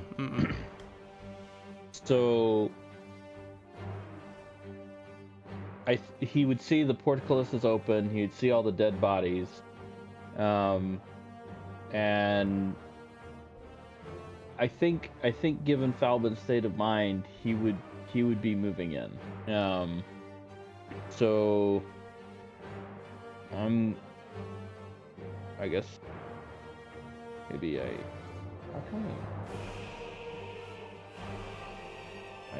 here, and then here at this point, portcullis is open, all the dead bodies. There's nothing really going on. I see the Shade. Yep. Inside, and so at this point I feel like we've moved territory in. Yep. And so I would kind of Territory capture. quietly yell back-ish toward Theo. Quietly yell. How does one quietly yell? It's how I do that. Whisper shout. And then I would proceed another 30. Okay, cool. And you see this guy, like, he's still actively running away. He probably doesn't even notice you. Yeah, I would see him. I don't know if I would take the full 60 feet though. It's up to you. Yeah, I'll say like. Could I stop 5 feet short? Totally. Yeah. When I see him, so I see him, and You've already taken the dash action, so you can't attack. Yeah, Oh. because you were like here when you had to start taking the dash action. So cunning action is a rogue thing, and as a bonus action, I can take dash. Oh yeah, sure. So I can take an that's action, fine, and yeah. I'm going Yeah. to. Tiger lawyer. And I am going to take my dagger, and I am with intent going to be trying to essentially throw it through his knee. Yeah. Tap him. So I don't know if that means anything, but flavor. Yeah, totally. Flavor. Soup of the day. I will give him essentially like relentless endurance, where like if a creature were to drop to 0, they would drop to 1 instead. Because like Because if you're just maiming him, if you're not accurate killing enough, him. if you're accurate enough, there's no way he dies by throwing a dagger at his leg, right? So Yeah, I'm looking to maim. yeah, 19 more than hits. And 11. that's just 11 flat. You are consistent as hell, my dude. I am consistent as hell. Okay, yeah. He staggers and screams, and he's like hands out towards this towards the door of this office. He's like struggling, like he's looking to get in there for safety. So I would assume that like he was running away. He didn't really see me like No, running. he's like literally so I like hit him running with the away from dagger, this. and then I assume he like turns around to look. I don't think so. I Really? think he is traumatized. He is so scared. You have no idea how scared this guy is. It's like if a monster is like, you just are trying to get to safety now. He is like, if he looks back, that could be the last thing he does. So he's running. There's the fight or flight instinct, and Yep. he is like double down on flight. Plus, I am fully like I'm fully leaning into this like phantom killer thing here. So All right. Yep. I'm done. okay, Theo. Okay, yeah, people are up here having fun, so I'll kind of move in, see how the party's going. If there's any guests I need to socialize with, do my business as a host. Seems right. So I see our friend, Mr. Bullbug.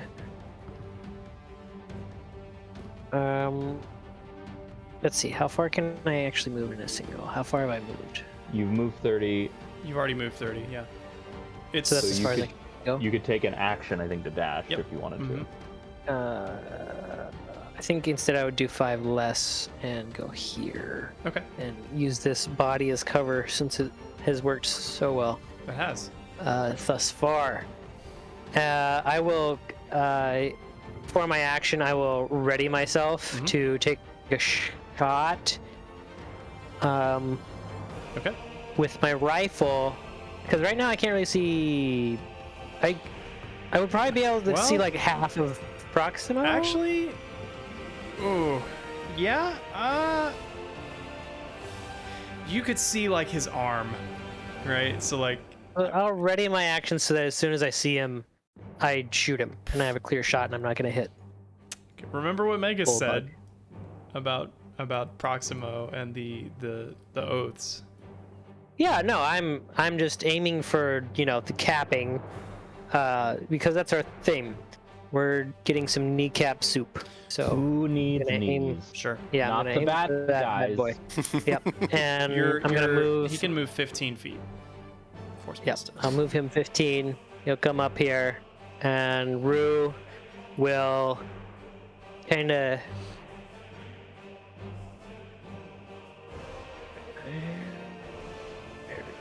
Rue will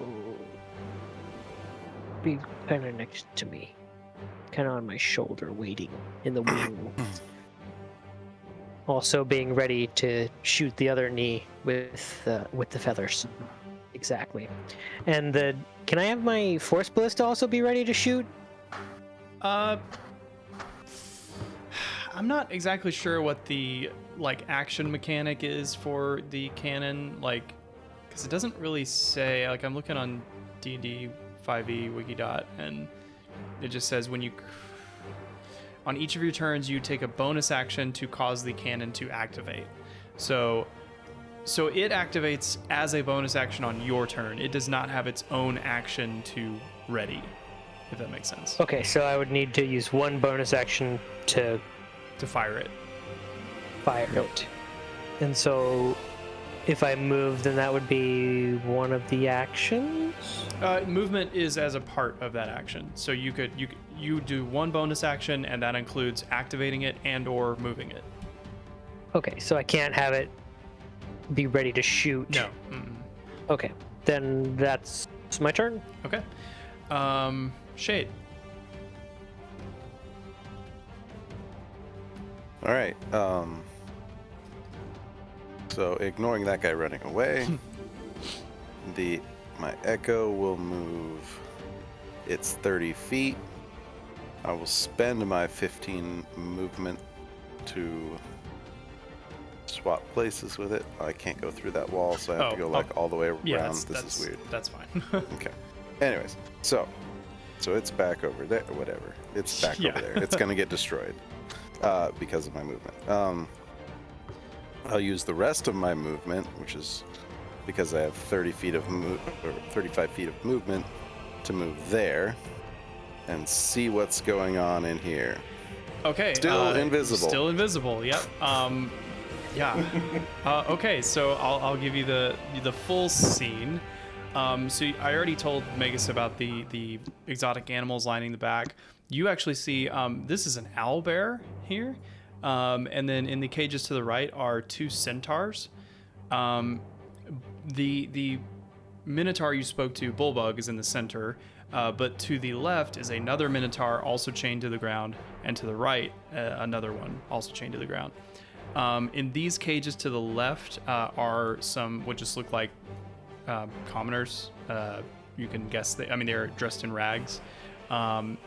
In these cages there is like a lizard creature, like kind of like vaguely humanoid-ish, and then there are two bears in these cages on the left.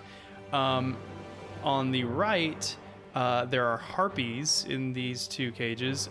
There are 4 goatlings all crammed into one cage. And then there are 3 cockatrices with bags over their heads. The injured slaver is hiding behind the cockatrice cage.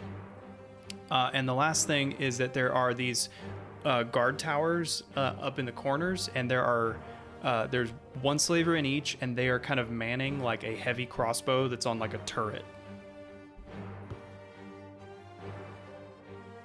And then of course there's these 4 just more slavers in here. So there's a lot going on. All right. Well then. It seems like the archers at least are trained on the door. Actually, all the slavers are.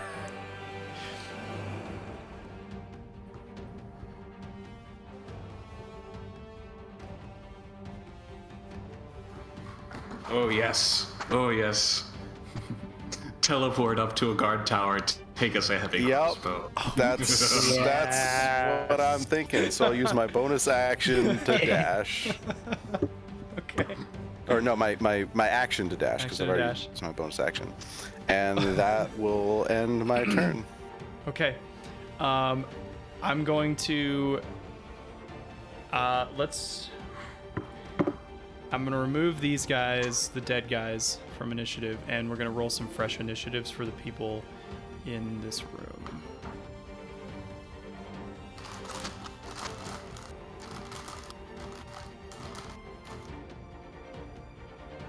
I guess the 2 living ones can keep their initiatives.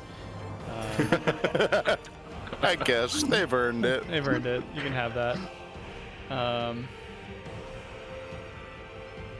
So roll initiative.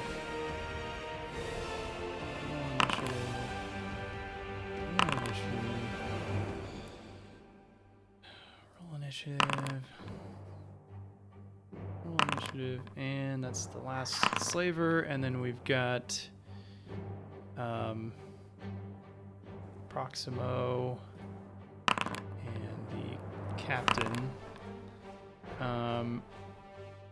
Okay, I think that's everybody. Wow. All right. The slavers are not showing up. They the are additional slavers. they are collapsed into like a group, so they'll go kind of all in the same batch. Okay. I guess is that it, Shade? Yep. Okay. So it's all the slavers' turns. They are basically just going to. They have been holding actions to fire on anybody they see coming through the door, or not necessarily the door, but they're aiming at the door. So that's what they're gonna do. The slaver who was afraid and running, he is going to run into this little office room and he's going to slam the door shut. And you hear a bar drop on the other side. Whether or not he saw you, Falvin, I'm not sure, or you're not sure. So that's all the slavers. They're not going to do anything just yet because there's no targets. So we'll go back up to the top of the round, which is Magus. So you are All right. You are still invisible, hanging out in this doorway. Yep. I guess you probably heard or felt Shade go by, but did not see him. Let's see. Slaver tower, Injured and the guy guy. who ran away. Mm-hmm. Cool. No doubt. No doubt. Cool. Cool. Calculations running. Computed.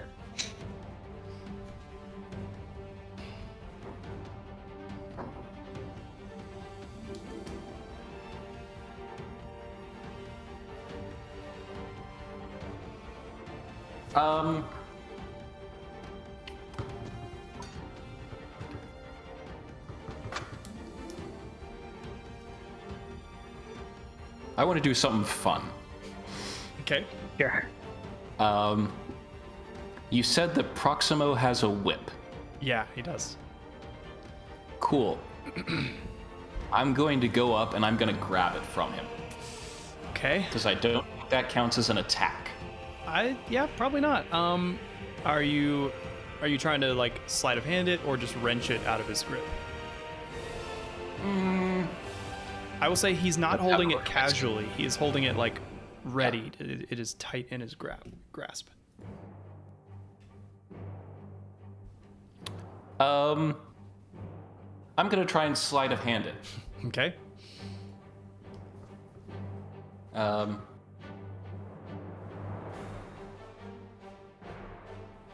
Yeah.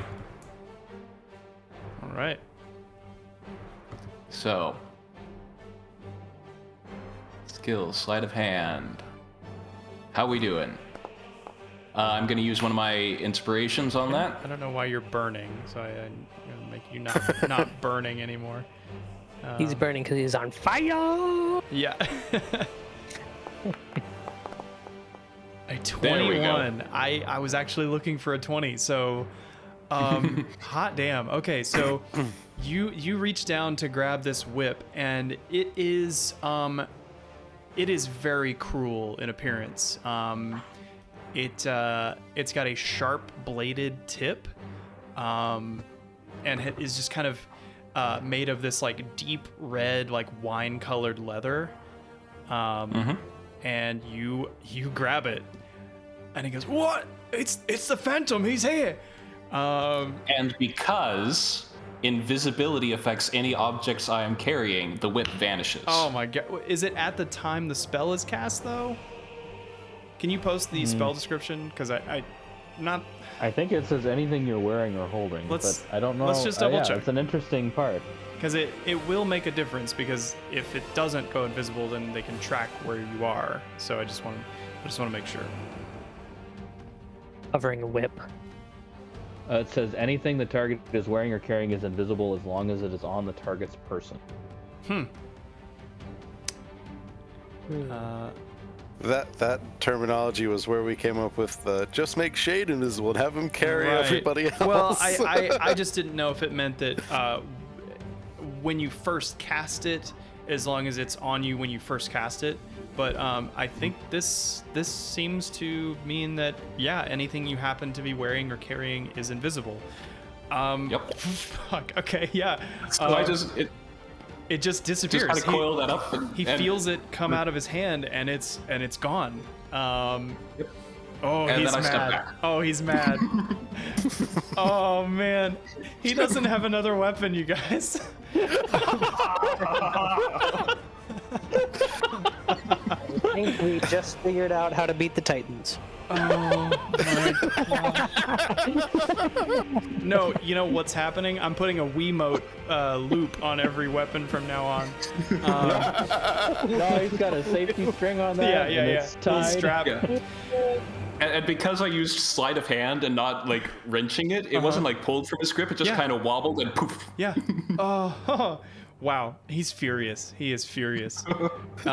It's kind of like in Batman Begins when the guy's like, "Where are you?" Just like screaming. I'm teeing you up, Shade. Okay. Anything else? That's all of my movement and a wonderful action. I am satisfied. Wonderful. Okay, Falvin. So you see the injured guy has gone into that room and slammed the door shut. What have I heard from the main room? You Would heard, I you heard Proximo exclamations? yell. You heard Proximo yell, "The Phantom, he's here." Okay. So I'm planning. I can see the captive Minotaur, Yep. and I can make out like some weapons. with Yeah, the captain, I there is think. a captain with weapons drawn next to it. Seems like he has a long sword and a heavy crossbow. So I'm going to approach, but I'm doing so with stealth. So kind of Okay. like trying to stay to the walls, and I'm trying to move quiet. I will say though, the doors are open, so basically once you get in between these two doors, you're gonna be visible, like no matter Yep. what you do. Yep. So what I'm gonna do is come up to here, Okay. and then I'm gonna kind of like get as close to the door as I can and like peek in and get as much of the. I'm really trying to scope out the slave or captain. Yeah. So give me. I'll let you do a perception check. Just I'll say if you take your action to do the perception check, I'll tell you everything he's got on him, like detailed. Otherwise, I'll just give you kind of a Yes, I'll do that. Okay. That's a nat 20. He knows where he's been wanna know the born, what color his of his first underwear. name. Okay, so I'll give you a lot for that. So he is wearing splint armor, and you know that is pretty decent AC. It's not as good as full plate, but it's pretty good. Probably at least 16 or 17.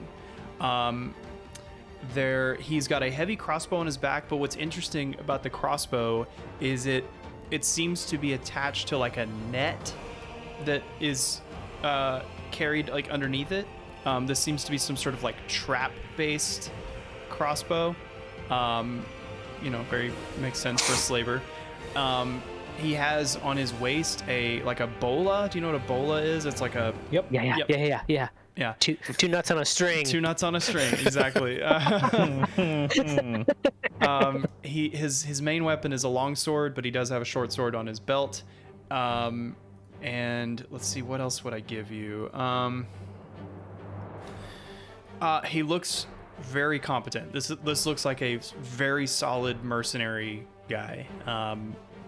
Probably much more competent than these guys you've been fighting. Does he have like a clear weak point in his armor? Probably kind of the lower back. Wow, that nat 20 has just ruined my Firefox window. Like on the glitter is still coming down. No, it's fine. I think I might refresh that page. That is the proper amount of celebration for a nat 20. Yes, it is. Yeah. Super So shiny. I mean, as far as mechanical, I've basically given you his AC, so like that's Yep. probably the most I can give you. But So I think at this point I'm gonna take my bonus action to hide. okay. And mostly I'm doing that because it's pretty clear that Shade and/or Magus is in the room, and I don't know what they're doing, but I'm hypothesizing they're not quite ready yet. Sure. Okay, yeah, no problem. And give Theo some time to catch up. Okay. I have little legs. So Gotta close the portcullis behind you. okay, so what? Trap them in here. So Matt, what? we've already got the oh. gate closed. It's fine. Okay, so it's actually Proximo's turn next, and what? Whoever gets out to the main lobby has to still get rid of the 200-pound thing off the door. So what Proximo is gonna do is he is going to Megas. You see this really clearly because you're right there. He grabs Bullbug's like wrist, and he says, "Come with me." And he's going to lead him. Oh, he's chained. No, I forgot about that. Yep. He's gonna quickly reach down and unlock his ankle bands. And he's like, "Come, follow me." And he's gonna go back to these, like, there are some like stalls at the back here. You're not exactly sure what they're for, like whether they're like for keeping like hay or supplies or like toilets or something. But he's gonna open that up and move inside and have Bullbug stand in front of it, basically. Now, during that time, he would have come into line. Am I? He would have, yeah. So you So as soon as I saw one of those knees, I would have tried to pop it. okay, so I'm trying to think, like, because he would have been behind. He would have been like behind Bullbug, like almost using him as cover.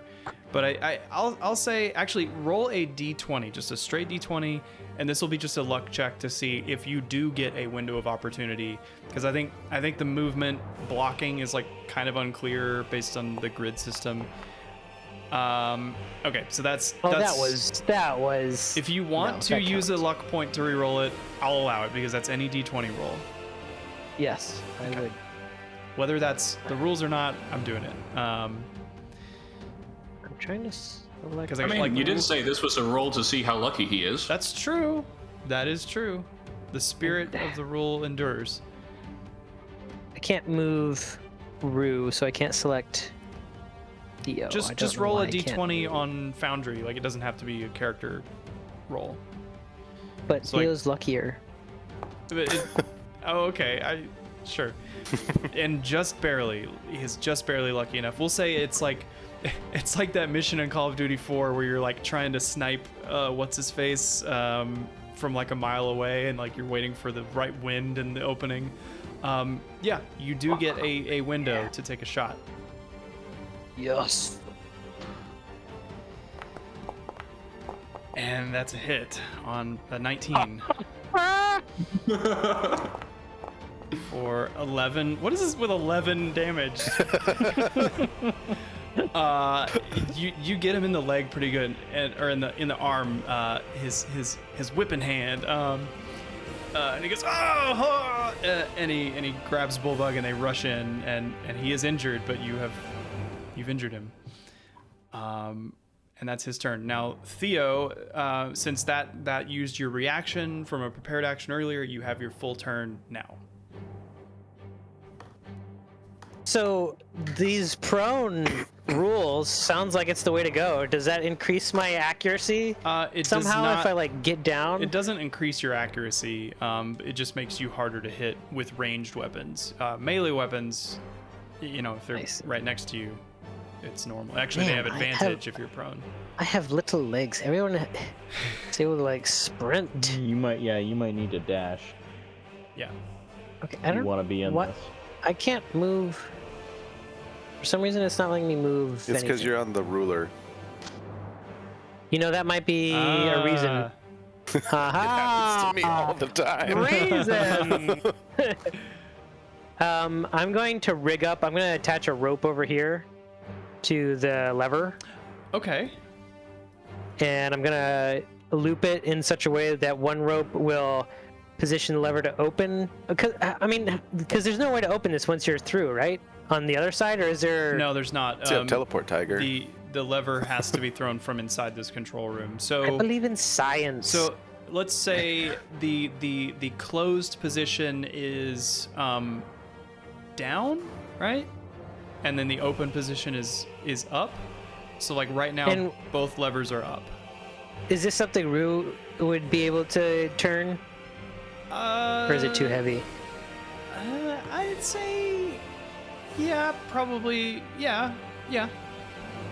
Okay. And Rue can fit through. Can he fit through the bars? No. Okay. Then I will take a rope, put it around it so that I can close it, and jerry rig another one so that I can open it by pulling the other rope. So I have two ropes, one to close, one to open. Some marionette ropes to this. Okay. Yeah. We'll say this takes your full turn, like bonus action and action to do both. Okay.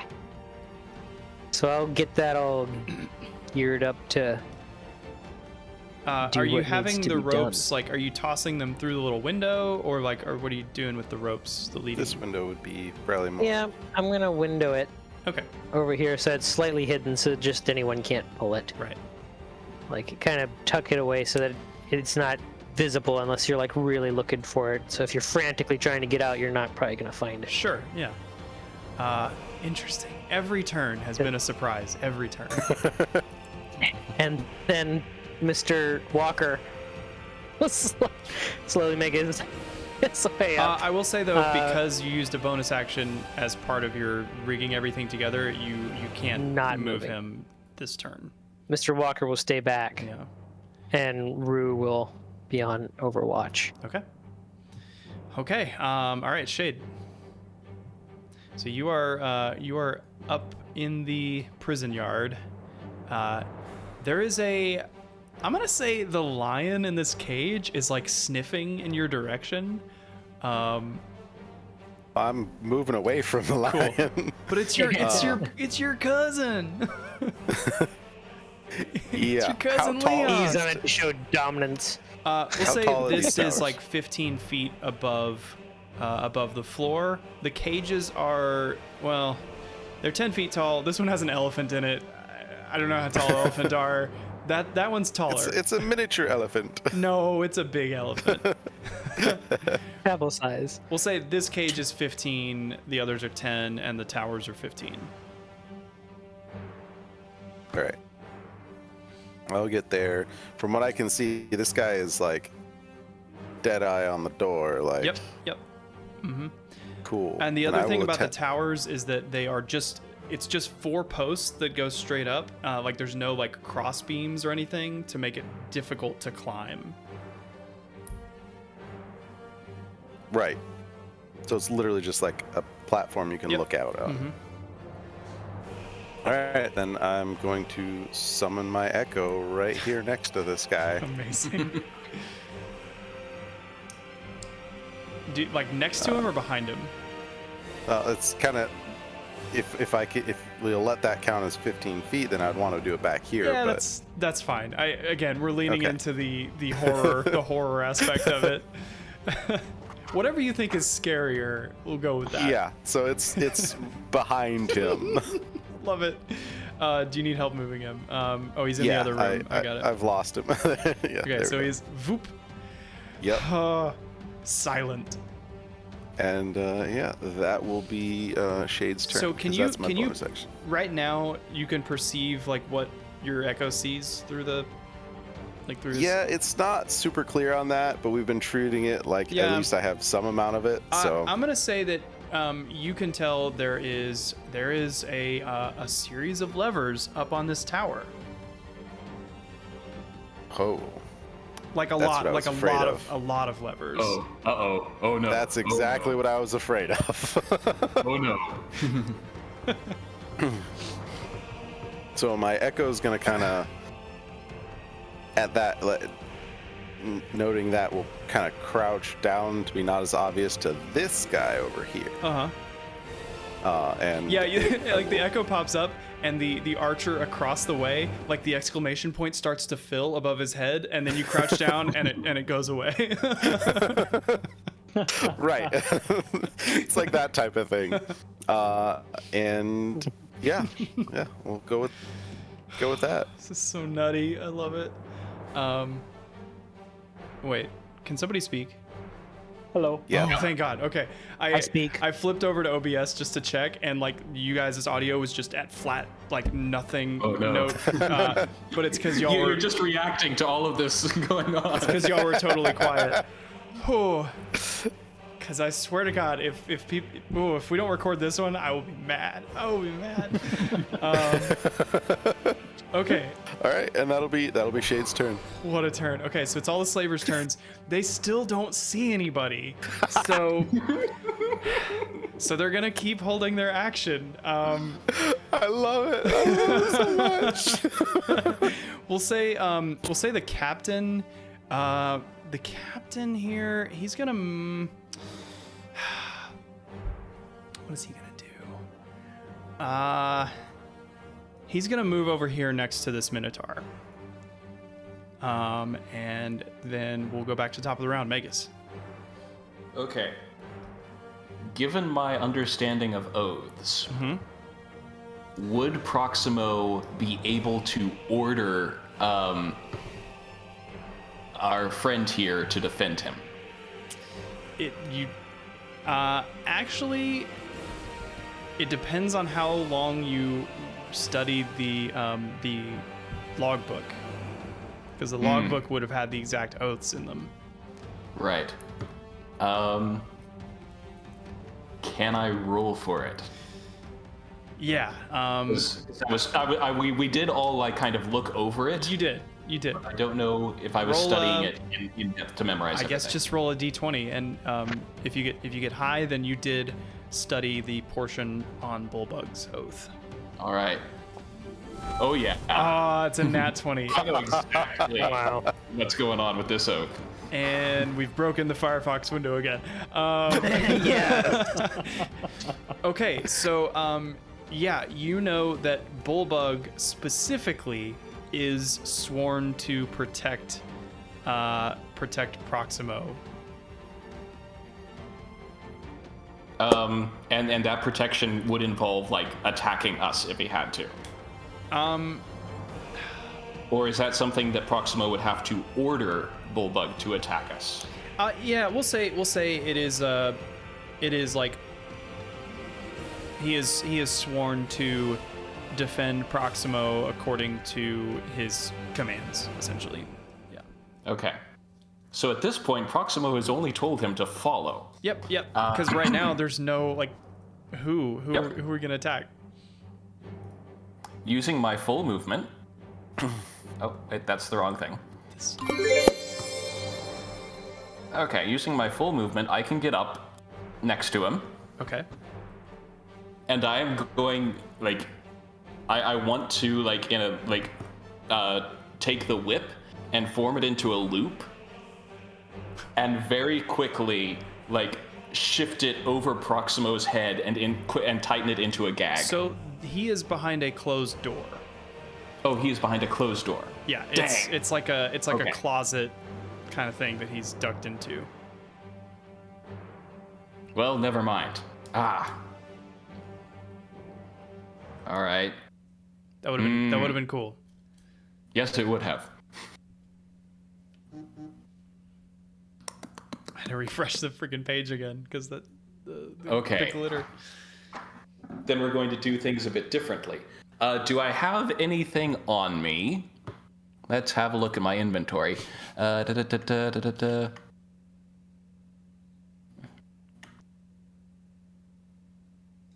So I have things like, bedroll, mess kit, various traveling clothes and stuff. Basically, I want to form 2 earplugs. Okay. And I am going to go up. Are you trying to plug To Bullbug's Bullbug. ears? Yeah. I'm going to go up to Bullbug, and I am going to just whisper to him,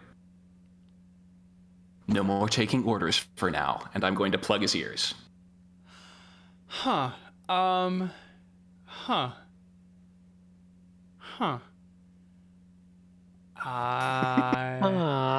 Because here's the thing. Like, here's the thing. He doesn't want to be in his position, No? but you are an unknown, and as of now, everybody's been running away screaming from some phantom. So I'm trying to think what his reaction to this would be. I guess it depends on how you deliver it. Are you delivering it in like a comforting way, or like? Yeah, I want to say, like, in a comforting way. Let's do a persuasion check or performance. Okay. 'Cause this is interesting. I'm going to use my other inspiration. Okay. Okay. Wow. We had to get that out of the way. We had to get that out of the way as well. The dice Now you're gods rolling will- like me. Two nat ones. The dice gods In a will- row. Okay, so what happens is, Bullbug kind of he startles, like you startle him. So it's kind of like it doesn't really matter what you said. It's just the fact that a voice comes out of nowhere. He's afraid, so he's going to make an attack. It'll be at disadvantage because he can't see you. This will just be his reaction. I know that this is like out of initiative, but he actually didn't roll initiative yet, so I should. Whatever. We're gonna go fast and loose with it. He's just gonna make a flailing attack at you at disadvantage. It's a 10, so he misses. His horns kind of sweep wildly, and he goes, "Who's there? Who is there?" Yeah. Am I still able to plug his ears? Did I get it done? Do a sleight of hand. It's gotta be. Alright. It's gotta be real. It's gotta be real good. Because you Yeah, and I said use it up- before you plugged the ears. Yep. Come on. Dice gods, Nope, come on. Nope. He knocks you away, and you don't get the ears plugged. Oh, okay. Anything else? I'm going to take a step away. Okay. Probably for the best. All right, Falbin. I'm gonna go ahead and put Bullbug in the initiative. Just.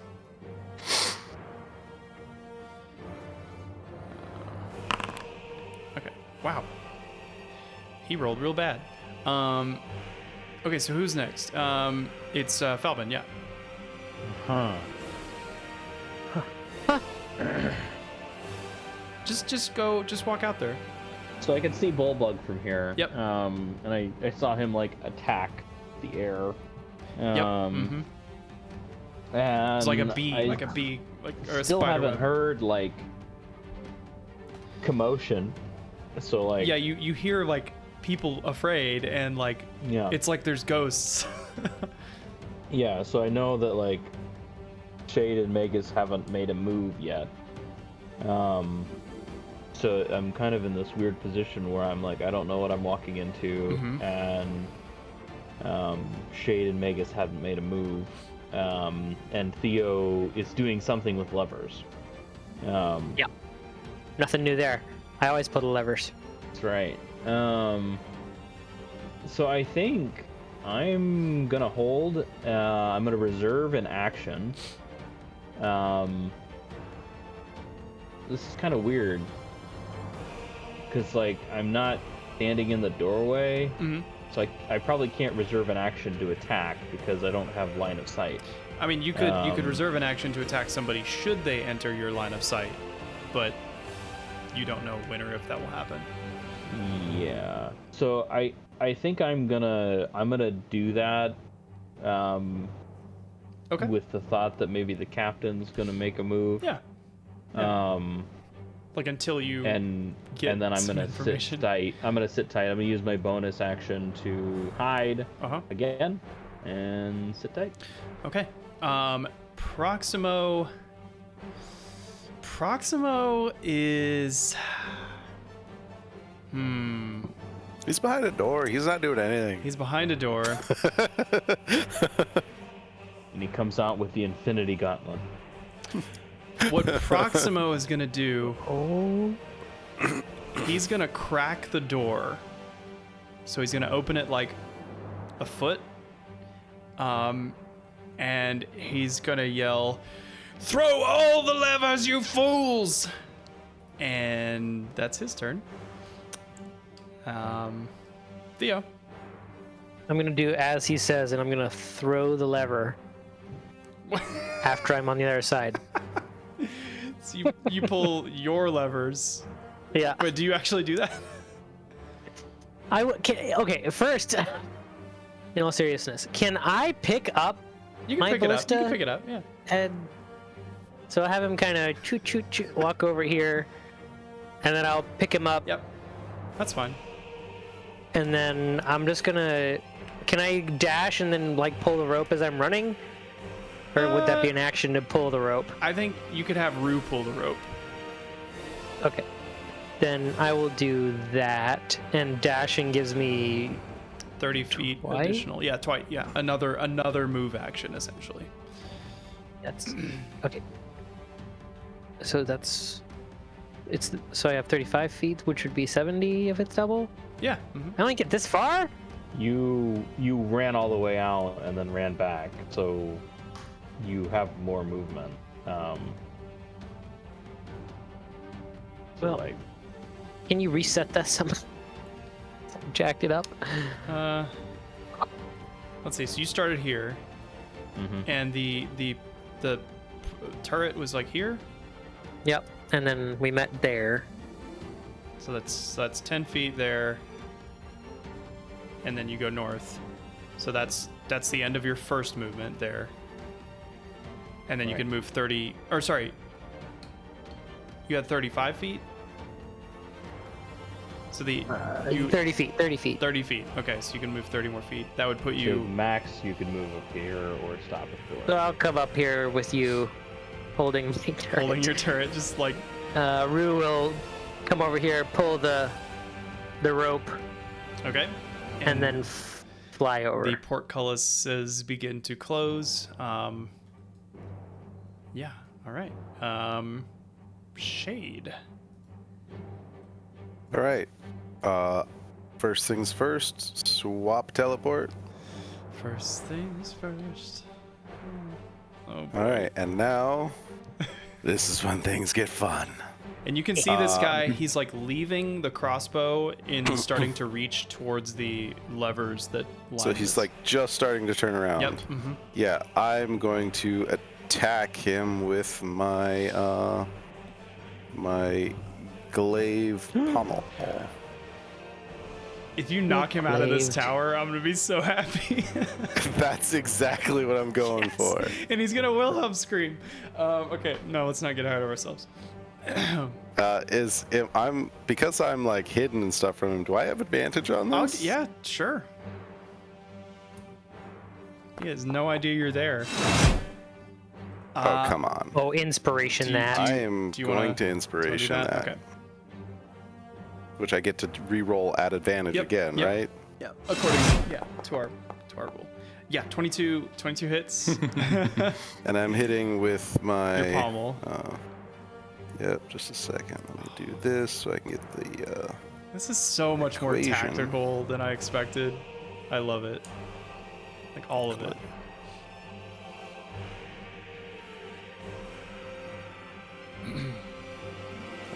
sorry, it's not doing it. That's okay. There we go. Alright, so it's 1d4 plus that. Bludgeoning. Okay, so 5 And bludgeoning. he has moved 5 feet. Yeah, so we'll say he gets knocked out of the tower, and he he's gonna fall. Since he goes directly away from you, he's gonna fall over this railing onto the cage below. I know it shows him underneath, but so he is. Sorry, I'm checking to see if it is actually directly away from me or if I can direct it at all. Because I think it's directly away from me. it's the Crusher feat. Yeah. Hit a creature with an attack. You can move it 5 feet to an unoccupied space, provided the target is no more than one Yeah, size so larger. you could knock him. Yeah, so you come with like the I wanna knock him horizontal right. like side Yeah. swing. Yeah. I'm okay. going all the way down, a full 15 feet. So he's gonna get some falling damage. Oh, it's tight. It's tight. And yeah, Wilhelm screams. He takes the full 6 damage. Nice. You notice this guy was a little more beefy than the other guys you've been fighting, but he does fall and like wind gets knocked out of him. Amazing. I'm also using an Unleash Incarnation. So the echo is hitting him as he falls. Yeah, the Echo's gonna attack him as he falls. Get beat. Doing You entered my range. Dragonlord. Yep, 23 hits. and let's do Shade is also now visible. Right. yes, okay. I am visible. Nice. 11 damage. Once again. 11. All right, so you said there's a crossbow on like There's a mounted turret. crossbow. Yeah. Uh-huh. I would like It's the 50 to, cal. as for my second attack, grab that and lever it at this dude. Oh my god. Okay. Yeah. I'm grabbing it, just swinging it straight across the room. Okay. And I don't have anything to roll for this, so I don't know what I'm rolling. No, that's okay. So where is it? Hold on.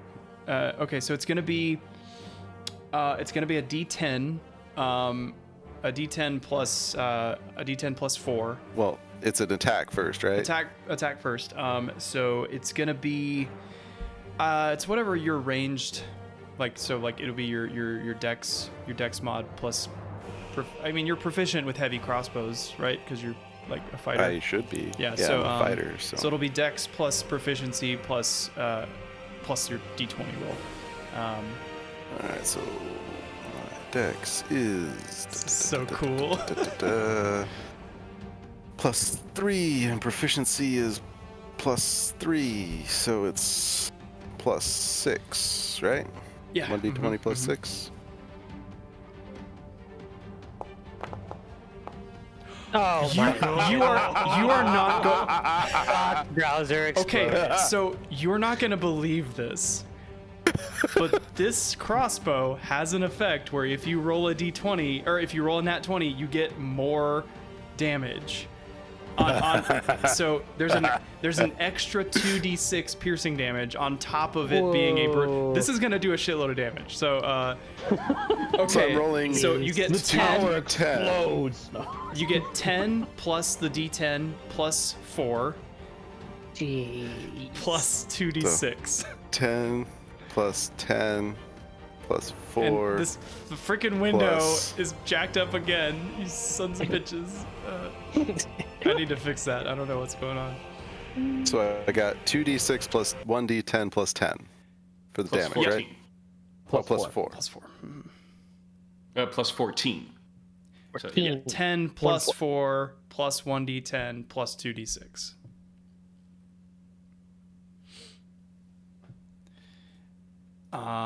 Okay, and that's I rolled 2s on everything, so okay, cool. Yeah, 20 damage, insane. This guy, he's the same as the guy you knocked off, so he's a little beefier, but you bring him way, way down.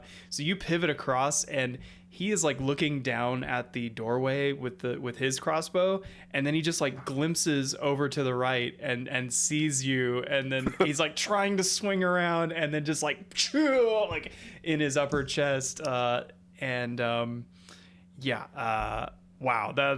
that series of So- events, so sick. So what is the action to reload a heavy crossbow like this? It basically just has the reload feature, which means that you can't shoot it more than once in your action. So you can shoot Okay. it. You can shoot it again next turn, and the reload is just part of the action. So if he had another action, he could shoot it again. If you had Or if you does he need you a round? action surged, if that's what you're wondering. That's what I'm wondering. Yes, I think that is the case. If you action surge, I mean we can double check that later. Double But shot. I feel like But this is yeah, too cool to I not mean, do. This is the time for the action. Yes. This is the surge. time. It is. Surge it. So Shade is just gonna like crazy, just re-rack it, slam another bolt in, Just teeth bared, just and roll again. that hits And so just barely, not but yes, come on, he is reeling from that first shot. come on. My computer opened a toolbar. Close.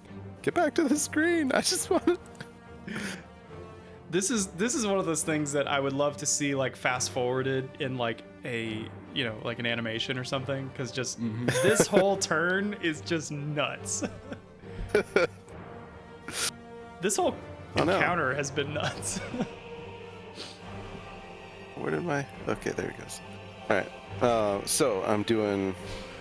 It's 1d10 Can you re-roll the plus same 4. roll as previously? Oh no, because that you're No, not that you're was not the critting. crit. Yeah. So yeah, Yeah, so it's 1d10 1d10 plus 1d10 plus plus 4. 1d10 plus 4. Yeah, 2s. Okay. Yeah, he does not die, but he's like Is it plus 10? Or No, that's So I thought the extra damage was. That was the crit. 2d6. that was the crit. Okay, So It was has the an, crit it plus has an extra. additional I got it. critical feature that's I got it. Yep. so OP. the first shot sends him reeling, and then the second shot, I'm gonna say it knocks him back. Like it doesn't actually like from mechanics, but it knocks him back a little bit. And he's got these just giant bolts like sticking out of his shoulders. He's in a bad way. Awesome. Yep. Insane. And that is Shade's turn. All right, you are now the target. I'm gonna tell you. I am the Phantom. Okay, so your echo is visible, right? Yep. Okay, so the guy you knocked off, we'll say he doesn't know it was you. He thinks it's the echo, so he's gonna attack the echo. Where's his quick bar? So he pulls out his mace and he's going to mace in the face. That's a 14. It's a miss. Misses. Who's next? Okay, guy in the closet. He's in the closet still. Injured crossbowman. He is gonna run up and flip the levers. Dang. So he runs up and he just takes both arms and just in a wide sweep just smashes them all. And thankfully, only half of the cage is open. It is the cages Yep. along the right half of the room. And Hi, guys. And I'm trying to think, because like we're after 11 now. When is the right time to cut? Right. I think right there would be a good. I think that's All the levers have just pulled. like I want to just keep playing and just keep doing this. Yeah. But I'm gonna say this Yeah. is it. So he slams all the levers down. The cage doors fly open. That's the owlbear. I'm just gonna bring them out so you can see them. That's the owlbear, centaur, cockatrice, 4 goatlings, and 2 harpies. And that's where we'll end our session. Oh my god. All right. Holy shit. Okay, well, that was great fun. Yeah. Great fun. Okay. Any I know we handed out inspiration like candy, but that was me. So like any any any play of the games, any nominations from you guys? I mean, for me, I think I thought everybody had a really cool, like, everything. Like, Gray, of course, with the cadaver marionette. Yes. That was sick. ingenious. That set the tone of this It really encounter. did. It really did. Like, it became a haunting after that, which is wild. And then, Crikey just with the merciless just rebound dagger from nowhere, just one after the other. Assassin doing assassin things. Dropping like flies. Theo, the use of the force cannon, and then the jerry-rigging of the ropes for the gate. Oh, delightful. Crafty. That crazy last turn with the ballista. Yeah. So, And the phantom shade. because like it was funny how like the Echo just kind of naturally became the face of this haunting, and it's so fitting. It's so fitting. Because it just reeks of authenticity, right? Oh man, I was a little sad that you didn't like totally kill the other archer, because like I was gonna have you like pin him to the wall, like the. I was so hoping. But if I had something that let me re-roll damage, I would have, because like I rolled all twos. Like Savage Attacker would have been cool there. But hey, we ended on another interesting ending where you have all these creatures. Because I think at least for me, it's like Proximo is like, I'm gonna hide in here while this all kind of pans out. So, oh my gosh. I love the moment when Megas took the whip and then DM was like, "That's it, what he has." Like,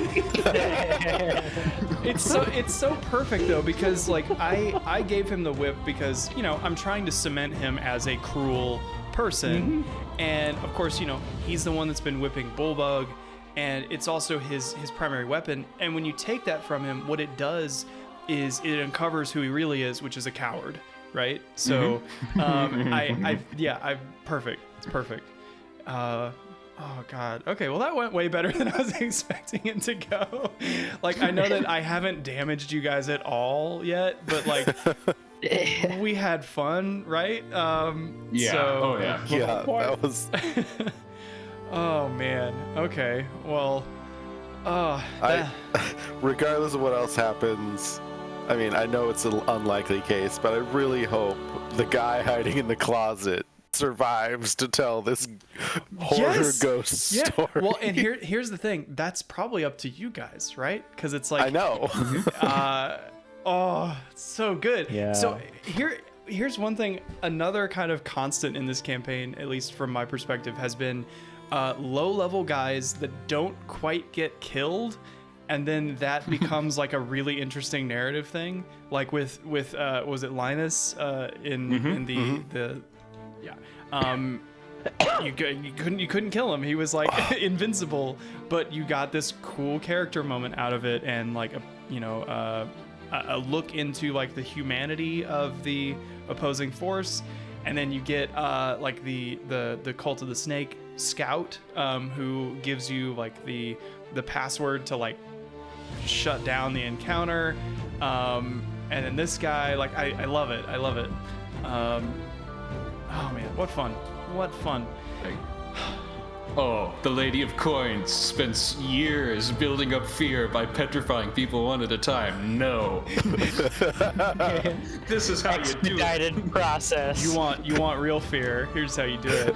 Man, especially I just if love, we like, could. the systematic approach too, where like we came in and we're like, and shut the doors and put the brace on, and then like we're just like slowly closing the doors behind us. Like, so far we're so like almost arrogantly confident that like the only thing we need to do is stop other people from leaving. We know, Yeah. we know we're not until we get what we want. It's like a Rorschach We're dying approach. here. Yeah. Or they are. You're locked in Yeah. here with me. This is our fort. Oh, such I mean- prejudice. I haven't even used a fireball yet. I know, right? Yeah, can we, You've cast exactly one spell, Yep. and it has been used to amazing effect. I feel like that needs like special note is that like you have done so much to like influence the flow and pace of this encounter without attacking or casting a spell. Like that's insane. That's This is a true battlefield controlled Uh-huh. battlefield control mage. y'all are so creative. Like I love that. Like I just get to sit and just like enjoy this creativity. Like I feel like I'm not nearly this creative as a player, so like I have the advantage of like planning and like setting this up beforehand. But how it works out is way different. Oh man, it's so cool. So were you surprised when I didn't attack the guy running at the lever? Yes, totally. I thought, oh, you're gonna like, oh, he's stepping into my zone. Yeah. I attack him, Sentinel. Yeah, attack of opportunity. Yeah. But the fact that you just like let him do it, like, I mean, that maintained the tension, like, and because I thought, okay, this is where the tension breaks, and they realize, oh, we're being invaded, and no, you kept it going, because really, like, what Megas set up was only effective because everybody just immediately latched onto what was going on and played with it, which is like so cool. Like you guys were just all on the same page without even discussing it. When Falbin gets us to go grimdark, we go grimdark. I love that, like, occasionally you just need to throw an encounter where it's like you can just guilt-free just murk people. Because like with a setting like this, it is kind of gray in a lot of ways. You know, it's like, oh well, the soldiers of Sidon, there's some nice people in there, or like there's people that are just, you know, whatever. But you know, these guys are all slavers. You know, screw them. Oh man. And how? And how? Yeah, I mean, it's been like since what, the Trogs? Yeah. Since I was like blind throwing daggers? Yeah, probably. Ghost Trogs. Yeah, I mean, well, you know, there was like the skeletal like constructs and stuff in the necropolis. I mean, you know, Yeah. whatever on those. So really, like, I mean, Mitros. The thing about Mitros is that it's kind of Cold War-y, you know, like there's all these factions that hate each other, but they're operating here under this like tense peace scenario. And that kind of extends to you guys because you're kind of operating under that same banner. But yeah, like when you're in a place like this or when you're out in the wilds and stuff, it, you know, gets a little more like, you know, dog eat dog. Oh man. Well, I'm really excited to finish this out. Yeah. Cause like, I don't know, like, so here's the thing. You have a pretty wide variety of like sentience in these. So you have the chained minotaurs on the ground. You've got these two centaurs who are not chained, but they're like sentient, but also you guys just recently pissed off some centaurs. There is I mean, let's be honest, one of them's probably Castor.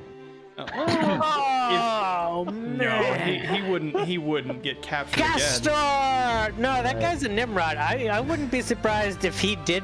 He's like the joke villain, the guy who's like, I'm so smart and I'm a villain. If it would be so funny if he was like planning his plot and he ended up enslaving. I am bleeding, making me the victor. Can you imagine if the session had ended with and a centaur like It's Castor! flipping claps out of the cage? It is I, Castor! I'm really sad that I didn't make that the case. So the owlbear is going to be interesting because I don't know if you know, but owlbears have a really keen sense of smell, Megas. Visibility. Magus would probably know that, but Probably. So that's going to be interesting. So I did say that the cockatrices have they have covers over their heads, so they're not going to. Well, hold on. Wow. Why is their feature? Wow, these stat blocks are totally blank because they have like a petrification thing. But I can't Thought it was remember. their beak. Right, I can't remember if it's if they bite you, right? I thought so. Yeah. Because we like I was using like Mage Hand to get a cage and stuff like that. Yeah, bite. All about avoiding contact. Yeah. So they are hooded, but you won't know yet if they're like muzzled. So yeah, I'll say like we'll see. They're the goatlings. The goatlings are gonna be fun. Goatling's gonna be dead. And then the harpies. The harpies are gonna be in because they can fly, right? Anyway, I really it was kind of a last minute decision to put all these like creatures in there, and I'm like, why not? Like that's gonna make it way more interesting just to have a bunch of like. What's gonna make it interesting is when Magus opens up the door that they're locked behind. What's his face, Proximo? Yeah. And then I shoot a smoke grenade into the room and we walk out. Wait, so he's just like wandering around in the smoke with all these wild animals? Yeah. Like, that, He gets devoured by his goods. That's why we bothered locking the doors. I think that's pretty sick because I was definitely picturing like a what's like the lawyer guy from Jurassic Park that gets like bitten off the toilet by the T-Rex. Yeah, like that. Like that. So, but there is a thing you guys have to get him to release the oaths, right? So yeah. Anyway, that makes him interesting. So juicy. I love it. Like Magus's #1 priority right now is to keep any of the sentient slaves from being ordered to attack us because that's the worst. Yeah, totally. Anybody got silence? Nope. Not yet, I know. Falvin has a form of that. It's called a rebound dagger to the neck. Silence. I mean, you guys could just have a little like Hades adventure or whatever to go pry him out of the afterlife. And, Yep. Yeah. Or wherever. Part 2. No, he probably goes to Elysium. Probably. He's a good guy. At which point, I have another adventure where we take me and Lawyer Tiger. We'll have an argument with some people. Oh man. Well, I guess we can. Yeah. When are you in Switzerland? Oh yeah. Yeah. And are we still recording? I'll go ahead and cut it. We'll talk about scheduling later. Thank you for joining. I hope you had fun, and we'll see you later.